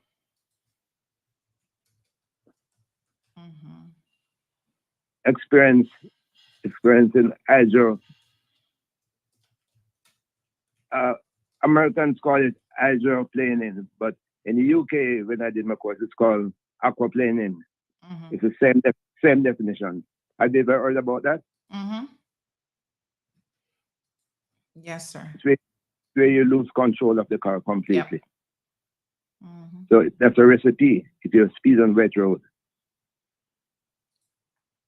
Yes, sir. It's a bad idea. Oh, for sure. All tires should be touching the ground. Good. So all right. I couldn't leave that alone. Thank you very much. I appreciate it. All right. Miss Irvelyn says, my windows were never opened. Miss Morna says, yes, it's on point. Much better. Thanks. Wonderful. Use it for preventative care as well, Miss Morna, if you know you have some areas of concern. Miss Sanya, so good to see you. Dorothy, good morning to you. Marshall says, it's nice and sunny. It's a calm before the storm. Lilith saying hi to her mom, Miss Lindy. Welcome. All right. Very good. All right. So yes, by the way, this system, all predictions are that it will turn into a hurricane eventually. And Brian says tropical storm conditions are likely for Cayman starting tomorrow. And so he wants to start asking people to do the necessary preparations. And it's so interesting because just 2 days ago, his predictions were major impacts, hurricane likely. And of course, you can see over the time how the system has become so much more organized since then. So they are making predictions in terms of tomorrow, it already starting to be a tropical storm while it still kind of remains in our area because it's not moving very quickly because it's not terribly organized yet. So once again, we'll continue to make sure that we are keeping abreast of it from all of the official sources. And of course, we listen to sources both inside and outside of the Cayman Islands. So even 2 hours ago, Fox Orlando at 35 says the system in the Caribbean is likely to make landfall as a hurricane this week as it tracks into the Gulf of Mexico, what this means for Florida. So of course, all interests, even as far up as, because the different models can place it in different areas, anywhere from Gainesville, Albany is going to get some remnants of this, Tallahassee. So that whole area of Florida there, Ocala, maybe some of it. Looks like Tampa is out of the cone of predictions at this time. But again, enough time left where obviously whatever this is going to become, it will start to shift. So we've got some GFS models with wind and pressure predictions for this coming Thursday at 4 o'clock in the morning. So listen, there is some degree of unpredictability, but I must say that the truth of the matter is when it comes to weather, we have the tools and the knowledge and the information to predict weather a lot more than we ever have at any point in time in our history.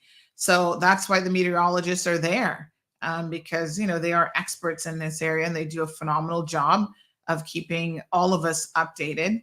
And the technology that they have available to them really just, I'm going to show you guys some of these images, really just is like mind-boggling what they have available. So here's some imagery of, this is the spaghetti models that we have right now So they tell you how many days out. So this is like 5 days out that they're looking at for those particular areas. And then this is a tropical future radar for this coming Thursday as kind of where they're looking at it potentially going in to Florida. And then, of course, here we are with wind and pressure models for Thursday at 4 a.m. as well. So, this is science, folks. This is nobody's sitting here guessing anymore. We have the technology, we have the experts who are available to provide information to us days in advance. Yes, that's why they say it's the cone of possibility in different models. So they'll look at the European model and other models. And so things can shift slightly. And sometimes, these storms will make a shift within hours. And that's why, again, they're sending out planes or constantly and closely monitoring everything as it relates to the storm. So just keep abreast of that. Because the experts are making sure that they are getting the information and providing it to all of us. So that was just a couple hours ago coming out of Orlando. There's another WFLA, again, looking at the system, showing us GEFS forecast tracks. For right now, it's being referred to as 97L, but it's expected that by tomorrow, 97L will be named Helene. It's Helen with an E. Are we pronouncing that Helene or Helen still? So some additional models here about what 97L is going to be doing. So there it is. And there we are. You see us right outside the cone of that. You guys see Cuba, of course.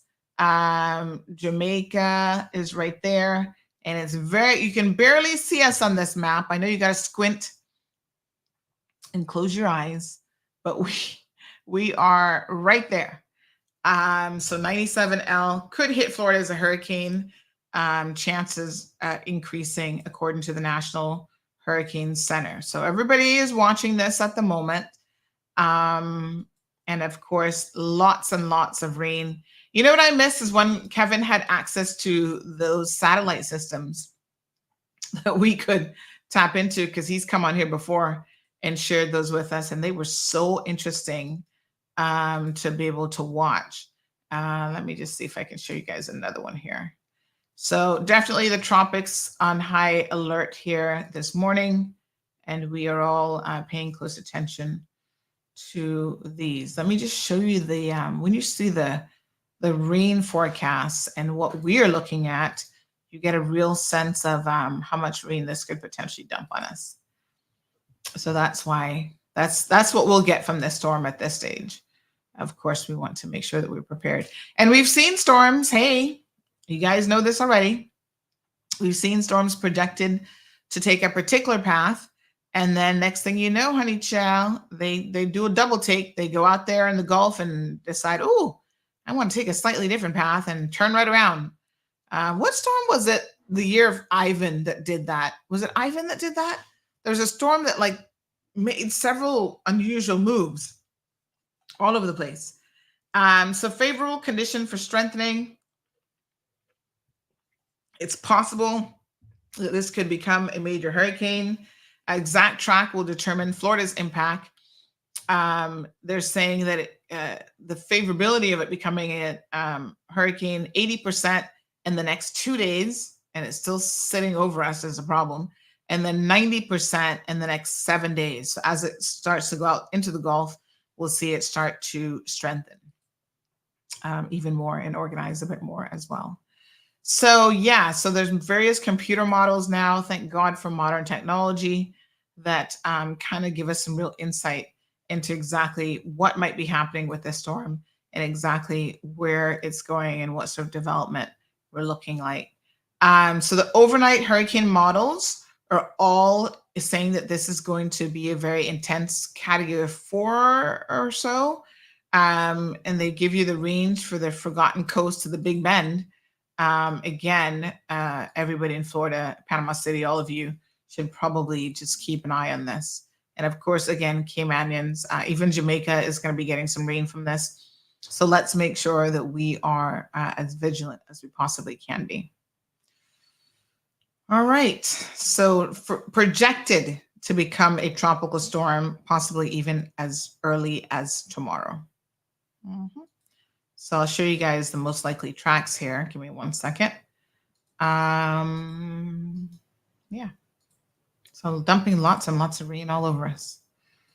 All right. So good morning to everyone. If you're just joining us, we've been having basically just a show today on the weather, giving you guys a bit of an update on what is happening around us, pulling from all official sources. Like I said, I'm not a weather person.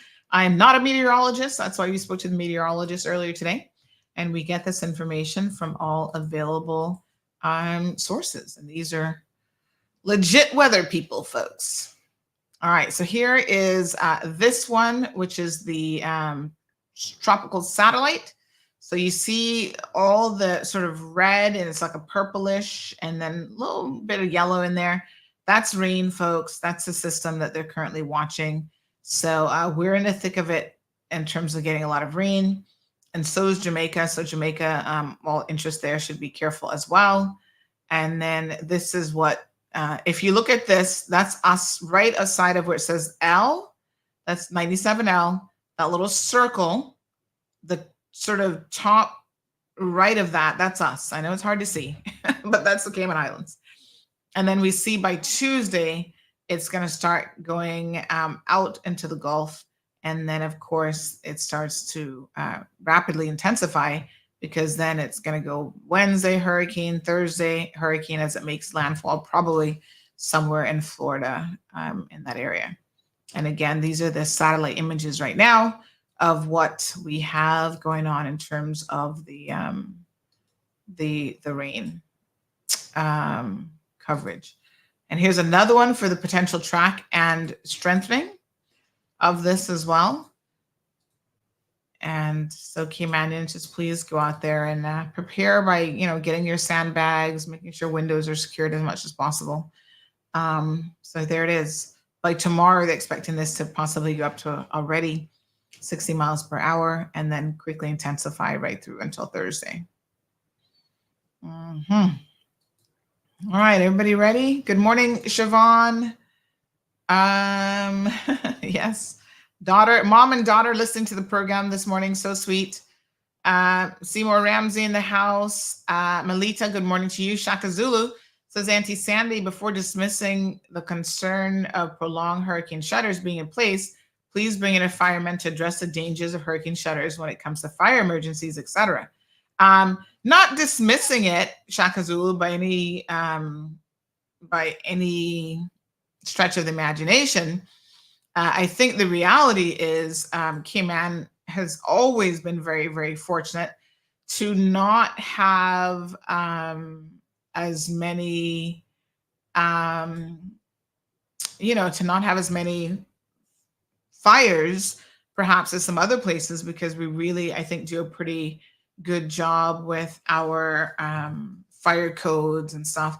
Although in the last couple of days, we have seen, we saw vehicular fire caused by an accident a couple of days ago over the weekend, but we have seen, where there is some facilities that should not even be rented to people that are renting and have all 20, 30 people living there.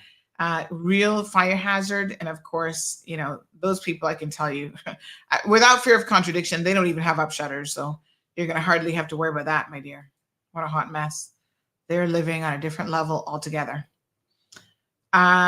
So yeah.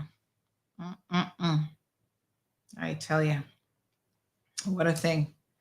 They don't even have proper electricity, much less hurricane shutters. All right.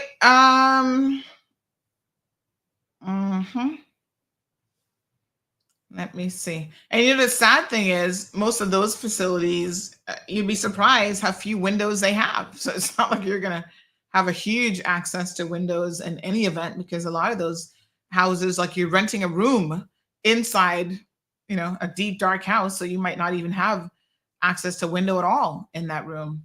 You'd be surprised. So we did have, just by way of a couple news things that happened over the weekend. Of course, you guys will know that there was this car fire on Saturday afternoon. 2 vehicles collided there on Smith Road. And wow, one of them hit, I don't even know, hit the pole or a fencing afterwards, but it was engulfed in flames. This was so incredibly shocking. Of course, the accident reconstruction people were on location, having a look at this accident to, I suppose, see exactly what happened. But one of the vehicles literally burst into flames. So that was pretty wild. I don't know if you guys saw the footage, but we did have some footage of it. And I'm so thankful that the people in this vehicle actually were able to get out safely, because the vehicle is completely, let me just show you guys this picture here. The vehicle is a complete loss. Have a look at this. This is so wild. Morning, Scott. How you doing? I'm so looking forward to your special soon. I'm hoping you're going to do something for American Thanksgiving, where I can come and get my little waffle stuffing turkey special fix. But look at this vehicle. Wow. To imagine that there were people in this and it's just burnt out. There's just a shell left. But yeah, that's pretty crazy. Unbelievable, folks. Unbelievable. Please, oh my gosh, I can't even tell you guys how careful you need to be. Woo. Wow. So we started to get footage of this, vehicle on fire.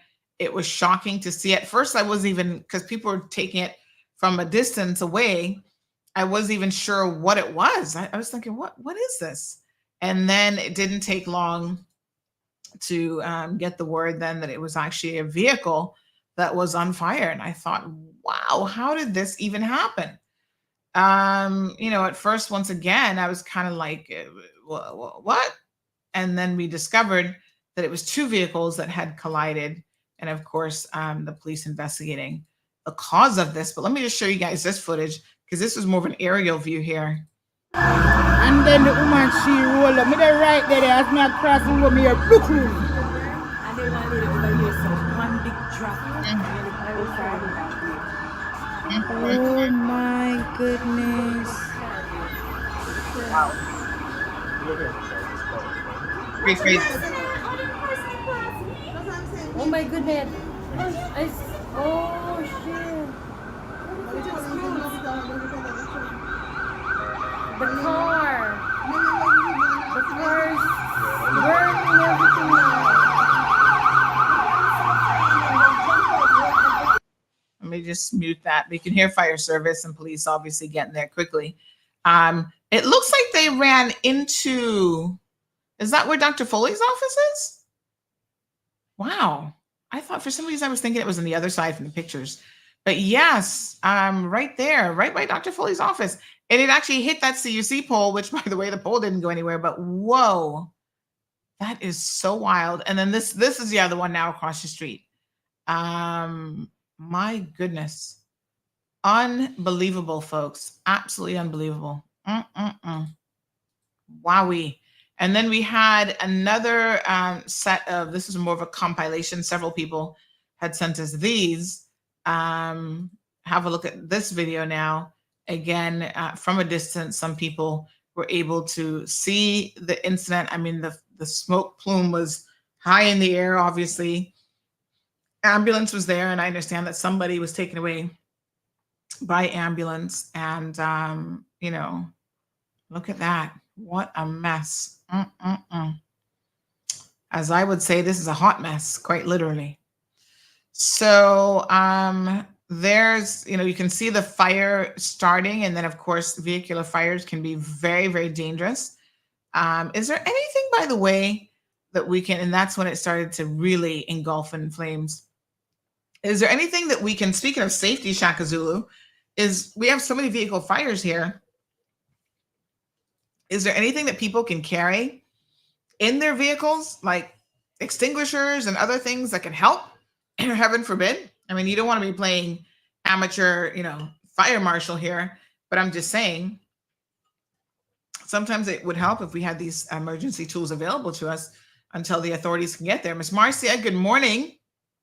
She's wishing everyone safe travels to the women's cricket team. Oh, yes. Who will be leaving today to play games in Brazil. Oh, good luck to them. Thank you so much, Miss Marcia, for letting us know about that. But yeah, I've never thought much about this, but I'm thinking there should be something in fire extinguishers that we could potentially use. So Femi says, of course, there are vehicle fire extinguishers available. And who has one in their cars? I know I don't, honey child. Maybe we should. Lifford says, good morning. I'm sorry for the accent, but I was worried about Dr. Foley's office as well. So I think his office is okay. I mean, I haven't heard the building getting anything, or like I said, the light pole seemed to, stayed on track. This person says, I think it was Hurricane Gilbert that turned back. No, but we had one also more recently than Gilbert that did the same thing. Like it went up and then down again, and it was kind of all over the place. All right.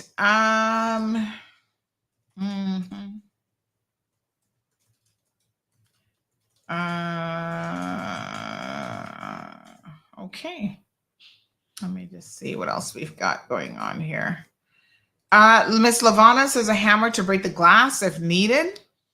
I think they have little smaller devices, not quite a hammer, that are intended for that. And we've seen again, sometimes these things are very peculiar, like they're 1 in a million chances of something like this happening, but it does occasionally happen where a car gets in a body of water and you can't get out. And so they do have these devices. My thing is always like, when you're in panic mode, do you even remember that you have that device in your car to try to tap open, the window and get out as quickly as possible? Because time is definitely of the essence when things like this happen, to try to get yourself to safety. LeMay says it was Hurricane Mitch, maybe, that did that. Shaka Zulu says there are vehicle-specific extinguishers and other tools for emergencies. Seatbelt cutters are super important to keep in the car within reach. Miss Lalette says exactly 100%. Connie says, do you know if Cayman Airways will waive the fee for flight changes today for Miami? Not today, I don't think. Hold on one second. We do have something from Cayman Airways that I can bring you guys up to date on. And of course, they're watching the system as well. But I don't think, let me just see, Cayman Airways. I do recall seeing something from them yesterday. One second here. So Cayman Airways, I think they were basically saying that they were just monitoring it. Okay, so this came out last night. Cayman Airways is diligently monitoring the forecast for inclement weather in the Cayman Islands over the coming days. Flight operations are unchanged at this time, but customers with tickets for travel next week should ensure that their reservations contain accurate contact details, including an email and phone number for the airline, to be able to advise them directly of any updates if changes to the flight schedule become necessary.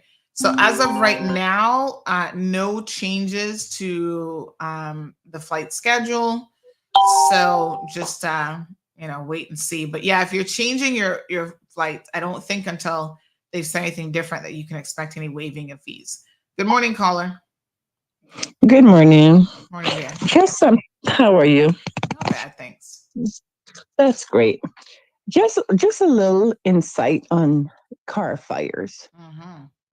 Myself and my brother sold cars for many, many years. Mm-hmm. And he got up the car business because when he wanted to bring in the Japanese cars, Mm-hmm. they're not usually safe cars, unless it's like the high end. A lot of time, they're built very cheap.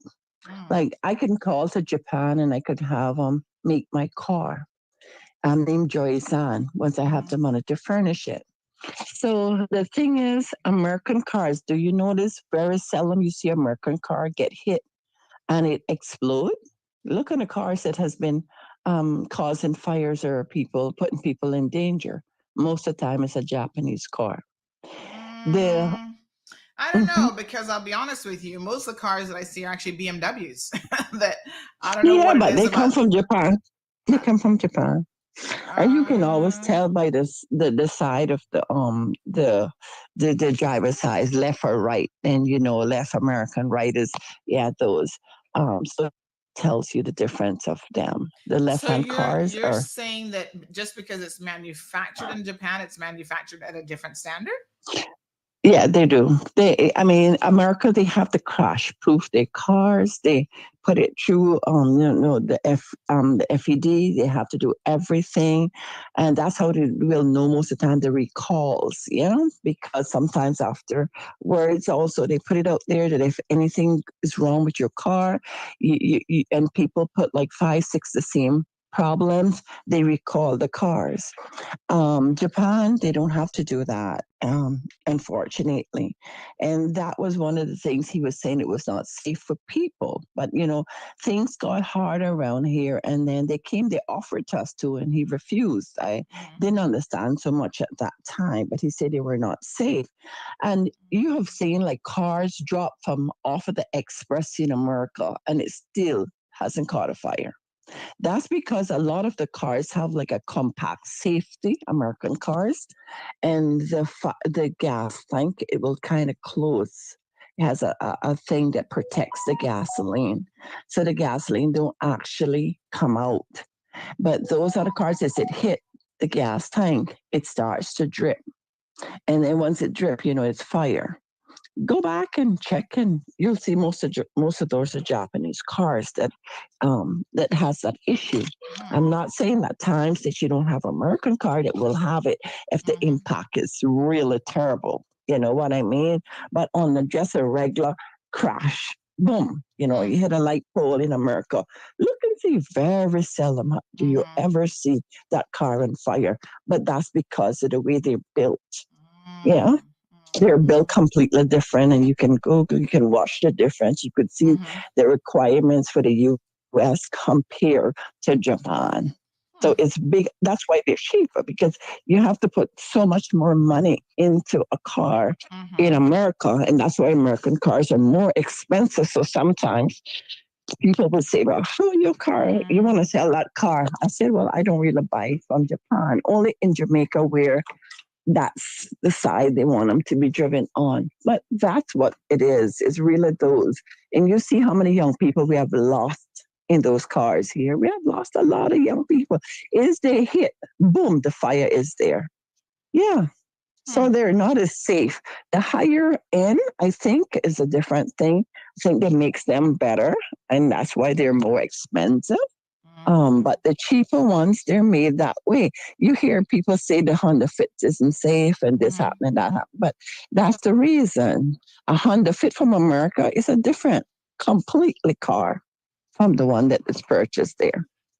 So I just wanted to I mean, it would be highlight. interesting to see what the manufacturers have to say about this, because obviously Honda has standards regardless of where their vehicles are being made, right? So their Well, name carries a certain, I guess. Well, the problem, Sandra, is most things is made in China and Japan, and it's exported to America. But the difference is that, America says it have to be done this way, that way, this way, because a lot of the parts are done there, and then it is sent to America, and then they put it together. So that's how they're made, most of the time. So each quality is even like clothes. You got clothes that you buy in a store that looks just alike, but it was made in a brand like Macy's, and it wears so much longer than you buy it at the depot. And it's the same thing, but it is really a different quality. It makes different qualities for different places. Because like Old Navy, you'll buy a pants in Old Navy and the store itself, and you'll buy it sometimes at the depot, and they say that it's what's not sold, but the quality is different. And you might not realize, but check it out now that sometimes your awareness is open and see it's different. And they make it like that because it's the same company. It's like, okay, a Camry engine is the same thing that's in a Forerunner. Yeah, that Forerunner is so much more expensive. But when you go now to buy an engine for the Camry that you paid half of the price, the engine is the same 15,000 new that it is for the Forerunner. They put the same engine in both of those. Look it up. Hmm. All right. Yeah, so Thank you very much. I appreciate it. you're welcome. Okay, honey. All right, dear. All right, bye. Yeah, I mean, I'm certainly no car expert. One of the things I was having a look at, though, is they say that the Japanese people actually tend to treat their possessions with more care than other cultures, and this extends to cars. They tend to stick to service schedules a lot more. They drive fewer miles as public transport is of a high standard. And they're also very fond of their cars. So they do tend to take, better care of them. So here's one thing that I read that was interesting. The majority of European MPVs of the 90s have been scrapped or survivors disintegrated as they go along. And there are plenty of Japanese cars from the early 2000s that are actually in still good condition. They have the equivalent of the MOT test, which is called the Shaken. So 3 years from first registration comes the first safety and emissions test that is done then every 2 years. And then you have a further Shaken test that is undercarried as well. So they do seem to have pretty good standards when it comes to maintenance and testing. The one difference, but of course, they also charge a higher degree of tax on vehicles. So it's like the automobile tax is 15%. The weight tax is another 30%, and then that goes up over a period of time. That's why they don't really keep older vehicles in Japan, like perhaps we do elsewhere. But when the Japanese imports advise that they're rust-free, that really is often because they don't use anything on the roads for like the ice and whatever that contains salt, but it doesn't necessarily get the same type of rust treatment as you would in some other places. So that is something that you should always look carefully at. But I think an imported vehicle is probably different than cars just because they're manufactured in that country. So for example, some of the top brands in the world are manufactured elsewhere. Like, Mercedes has manufacturing plants all over the world. They're not just manufactured in Germany. They've got a Mexico plant, for example. There is one in Atlanta, I believe, somewhere there in Florida. And I think that that's currently where a lot of the vehicles that we get here for the Caribbean, they're actually coming through the US. So they actually, once you make a car to order, they'll make the vehicle there and then ship it on to Jamaica or Cayman. And they seem to go to Jamaica first, and then they come on to Cayman afterwards. So Faded Mary Jean says she's right. Shaka Zulu says these cars are called gray market cars. El Rey says no, not Japanese. Definitely BMW though, for sure, whether they're made in Europe or America. And that is an observation that I've made, is that a lot of car fires here. I don't know if it's like a design flaw with BMW, but they do seem to, I've seen a lot of car fires involving a BMW. And in fact, one of the worst fatalities that I can think of regarding a car fire was actually involving a BMW up East End somewhere. So Shaka Zulu says they're inferior to American standards for emergency and accidents. Again, I would like to probably hear a car expert speak on that, but I'm no expert, so I can't really comment one way or the other. Honda Fits, obviously there's a lot of them on the roads here in Cayman. And you know what? There's not, listen, they are a smaller compact car.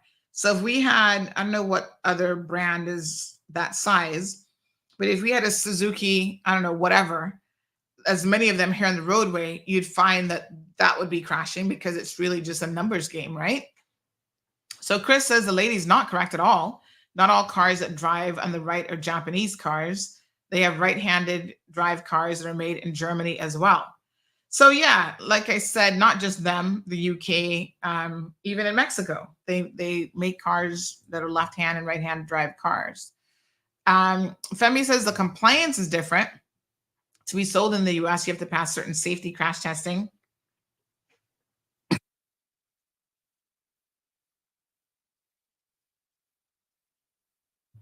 Oh my gosh, sorry.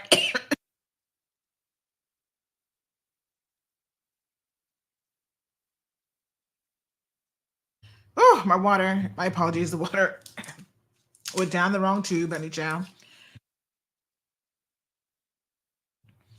Um, yeah, that's so interesting, Femi, because Japan actually has very strict testing, and they do it more often than the Americans as well. Hold on.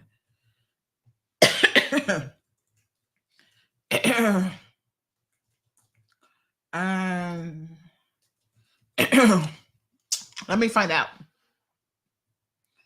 Okay. Mhm.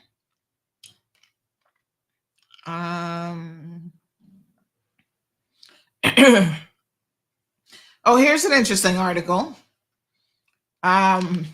This was the BBC. So Toyota rated as safety testing scandal grows. So this was just in June of this year. Japan's transport ministry, sorry, rated the headquarters of motor giant Toyota as a scandal over faulty safety data escalated. The world's largest car makers apologized for providing incorrect or manipulated data for safety certification tests. Lord Jesus. The scandal has shaken the Japanese car industry with rivals Honda, Mazda, and Suzuki also admitting to submitting faulty data. Here, you know, Toyota sold more than 11 million passenger vehicles in 2023. It is said the findings do not affect the safety of vehicles already on the road. The company has suspended the production of 3 car models, being the Corolla Fielder, what is this one? Axio, AAXIO, and Yaris Cross. It has been accused of using modified vehicles during safety collision tests for vehicles that are no longer in production. My apologies. So they have to do tests, but this came down to them using modified vehicles during the actual collision testing. The raids came a day after Toyota chairman Akio Toyoda apologized to customers and car enthusiasts. Oh my God. What a mess. We neglected the certification process and mass produce our cars without first taking the proper precautionary steps. He apologized during the Japanese bowing. Car makers Honda, Mazda, and Suzuki also are due to be inspected by the authorities over the same issue.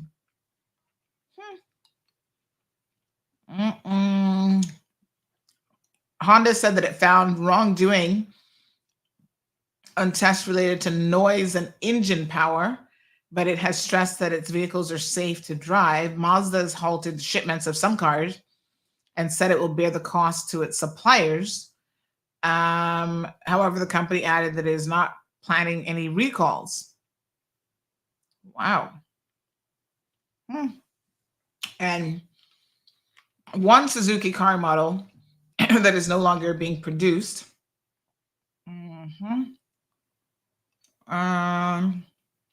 Pretty wild. So there's that BBC article. And so yeah, this was making news back in June. Japanese car makers under fire over dodgy safety tests. And those are pretty big brands. Toyota is an American company. Mazda, Honda, Suzuki, Yamaha have all admitted to filing false safety reports.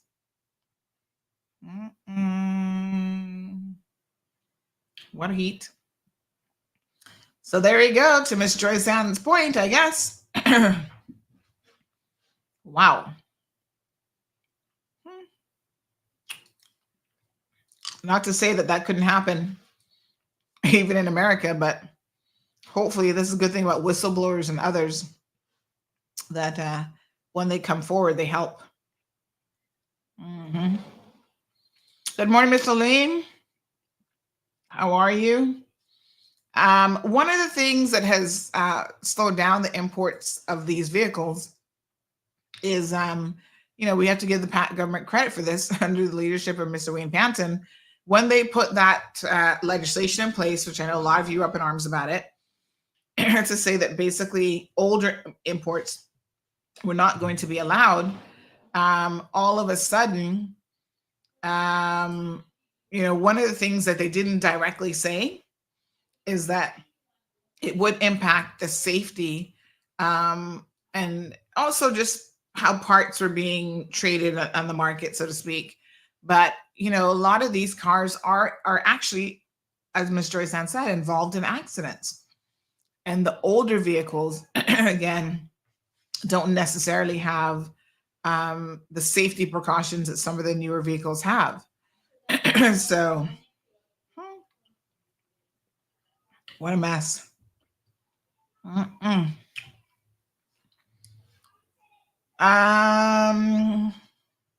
Miss Omar, years ago, an Easy End Road, I think. Mm-hmm. All right, Chris, good morning. No, I just drank water and it went down the wrong area completely. Mm-hmm.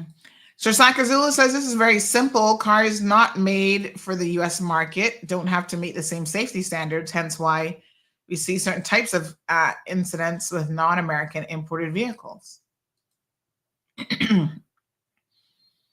El Rey says the majority of these accidents that happened recently probably involve some type of Honda Fit, with a lot of them being the Fit. I don't recall any of those catching a fire.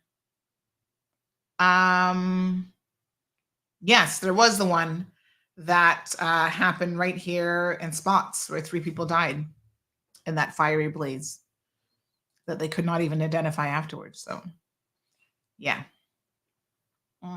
Miss Winsome says, "Oh Lord, Miss Sandy, I am no expert in cars.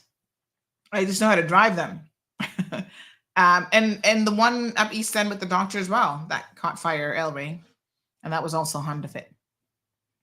She says, "I've been driving a Fit here for the past 5 years safely. My daughter had hers in Jamaica for over 10 years until she sold it. I really want to understand what is the issue with these cars." Well, as we have said, and a caller said earlier, a lot of these things come down to drivers not particularly being safe. A car just doesn't have an accident on its own, to be clear. Okay. It's bad driving, and people need to ensure that they're doing certain things like wearing their seatbelts. The airbag recall has impacted not just the imported vehicles, but it has impacted lots of other vehicles, almost every single vehicle that you can think of out there, because some manufacturers supply parts across the board. So the faulty part that is an issue with the airbags was something that was supplied to European cars, Japanese cars, American-made cars, just across the board, because that company, something like 90-something% of the airbags are actually produced by the exact same company, essentially. So they had to do a massive recall. But again, Honda, I think maybe some of the other manufacturers have followed suit, but one thing with Honda is they don't care where the vehicle came from. So Car City here, even if it wasn't a vehicle that was purchased from them, it was a Honda that was imported or whatever, they have said to Car City, change them all. We will supply you with sufficient airbags to change all of those impacted cars so that we can try to make them safer.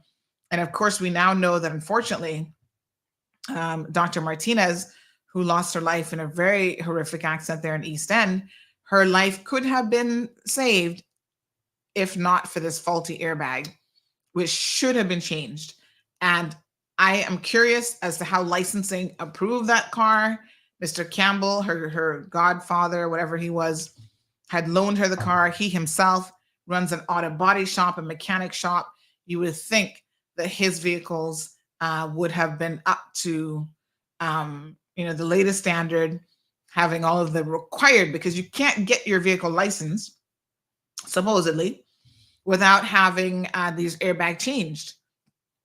However, now that we know that there are people at the DMV who are involved in scamming and passing, all sorts of stuff when it wasn't roadworthy, allegedly, because they've not yet been convicted. That's the latest scam coming out of our own DMV. It really begs the question as to, what else might be out on the roadway that we don't have any idea about. Good morning, caller. Morning, Sandra. Morning, dear. I'm no car expert, but I've been around cars all my life and I've raced cars and, you mess around with them. I know enough to get myself in trouble. Mm-hmm. But what I can say, because I do follow certain things, and there are various markets that different countries, different parts of the world, that what we call, for the lack of a better term, and then we use the term what the U.S. uses, Department of Transportation Standards. In other words, the impact tests have to yield a certain result. There can be a certain amount of damage that would be considered "quote unquote" acceptable at set speeds, being hit at certain angles.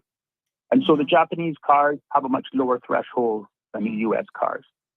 And that's why you ever hear people talking about they like to drive behind, they like to be behind the wheel of American steel. That's the reason, because the U.S. tends to have probably, if not the most, certainly one of the highest, impact requirements for vehicles. And these Honda Fits and the like do not have them. So, for example, a Kia that you purchase here is completely different from the Kia you purchase in the U.S. And that's not to say that either one of these, both of these Kias, or one is better than the other. Because if you take it in the context of, in the U.S., they require it because their highway speeds are up to 80 miles an hour. So and you got clear free highways, and you have, these big semis going at 70, 80 miles an hour as well. So the point being is, you're on a smaller line like this, there's no reason why the Japanese market vehicles should not be allowed to run here. Now, there are also lesser quality impact rated vehicles here that I think, a lot of them are tin cans. You're driving around in tin cans, and right. if you're unfortunate enough to have a head-on collision, they'll more than likely have to bury you with it in it because they couldn't get you out. But the point being is that it all comes down to our traffic management, and we just don't have it. We don't have traffic management. They claim to say we have traffic management, and yes, we as adults should be able to police ourselves, but history has proven that we don't. As a species, if we're given an inch, we take a yard. And so you let it slip, and it'll only just get worse. But to answer the person's question is that's what is the concern. And the government making this knee-jerk reaction with limiting these cars, that's all it is a knee-jerk reaction to make you believe that they're doing something to fix the problem. But in actual fact, they have not. That's just the long and short of it. And in fact, the unintended consequence from that is jacked up the cost of living, because let's face it, the majority of our people here are service industry providers who make minimum wage, who therefore can only afford what? A Honda Fit, because a Honda Fit, and the like are $2,500 to $5,000. And so that's why we have the inundation of all of these cars. And why every accident seems to involve a Honda Fit, because they're just based on volume. So the long and short of it is yes, if I hit you if I'm in my my Toyota Tacoma US version pickup truck, and I hit you in a Honda Fit there, you are going to come out for the worst, especially if it's at 40, 50 miles an hour, because my impact rating is a lot stronger than yours, and chances are you would be severely injured and or worse. That is what's happening in a nutshell. I hope I put it across as simply as possible, but hopefully that will answer the question of the other people. Yes. All right. Thank you so much. Appreciate it. Good day. Take care. All right. Right. Okay. 936-2626. I'm actually going to wrap things up here. Got to get to doing some other things around here. So yeah, we will certainly update you guys more on what's going on with the weather, but just stay tuned. We'll post a lot of this stuff on social media for you guys. Speaking of cars, someone very close to me has ordered a car from a dealer here on Island. And 1 year later, he's still not gotten it. I don't know if he will ever get either his car or his money back. My God. Annie, lots of people wanting to pretend to be importers of these Japanese cars. If you know what I know, you wouldn't give them 1 red cent. Trust me. It's just unbelievable. And so many people have been, oh, thank you, Inspiring, says Mr. Weatherman. I just posted an update. Maybe you can post. So we run the risk if we share it on the live stream of having our live stream taken down for copywriting. So we won't do it that way, but I will certainly get the link from him and let you guys have it here so that you can watch it. All right, so give me 1 second here. It's the weatherman. 4 minutes ago, saying that this is going to become a major hurricane. All right, so I'll put the link in the comment section. Please go and watch him. And then we're still trying to link up with him to get him on the show. All right, folks. Thank you guys so much for tuning in. Okay. All right. Got to go run and catch some news. Something's happening. All right. Thank you guys so much for tuning into the program. And I will see you guys tomorrow morning. Okay. And again, anything breaking happens, of course, you guys know social media or website, best places to go for it. If required, we can always do a live stream really quickly as well. All right. So go get your sandbags, do a little bit of grocery shopping. Don't run crazy. I mean, have your hurricane kits all season long, folks. God knows that stuff will last forever. And we shall see you all in the morning. All right. Please be safe. Thank you for tuning in to another episode of The Cold Hard Truth on Bobo 89.1 FM. Cayman's #1 talk show is live weekdays from 7:30 a.m. Never miss an episode again. Watch anytime on CMR's Facebook and YouTube channels for the latest show episodes. Don't forget to follow us online on our social media channels. And visit CaymanMarlRoad.com for all the latest news and community happenings.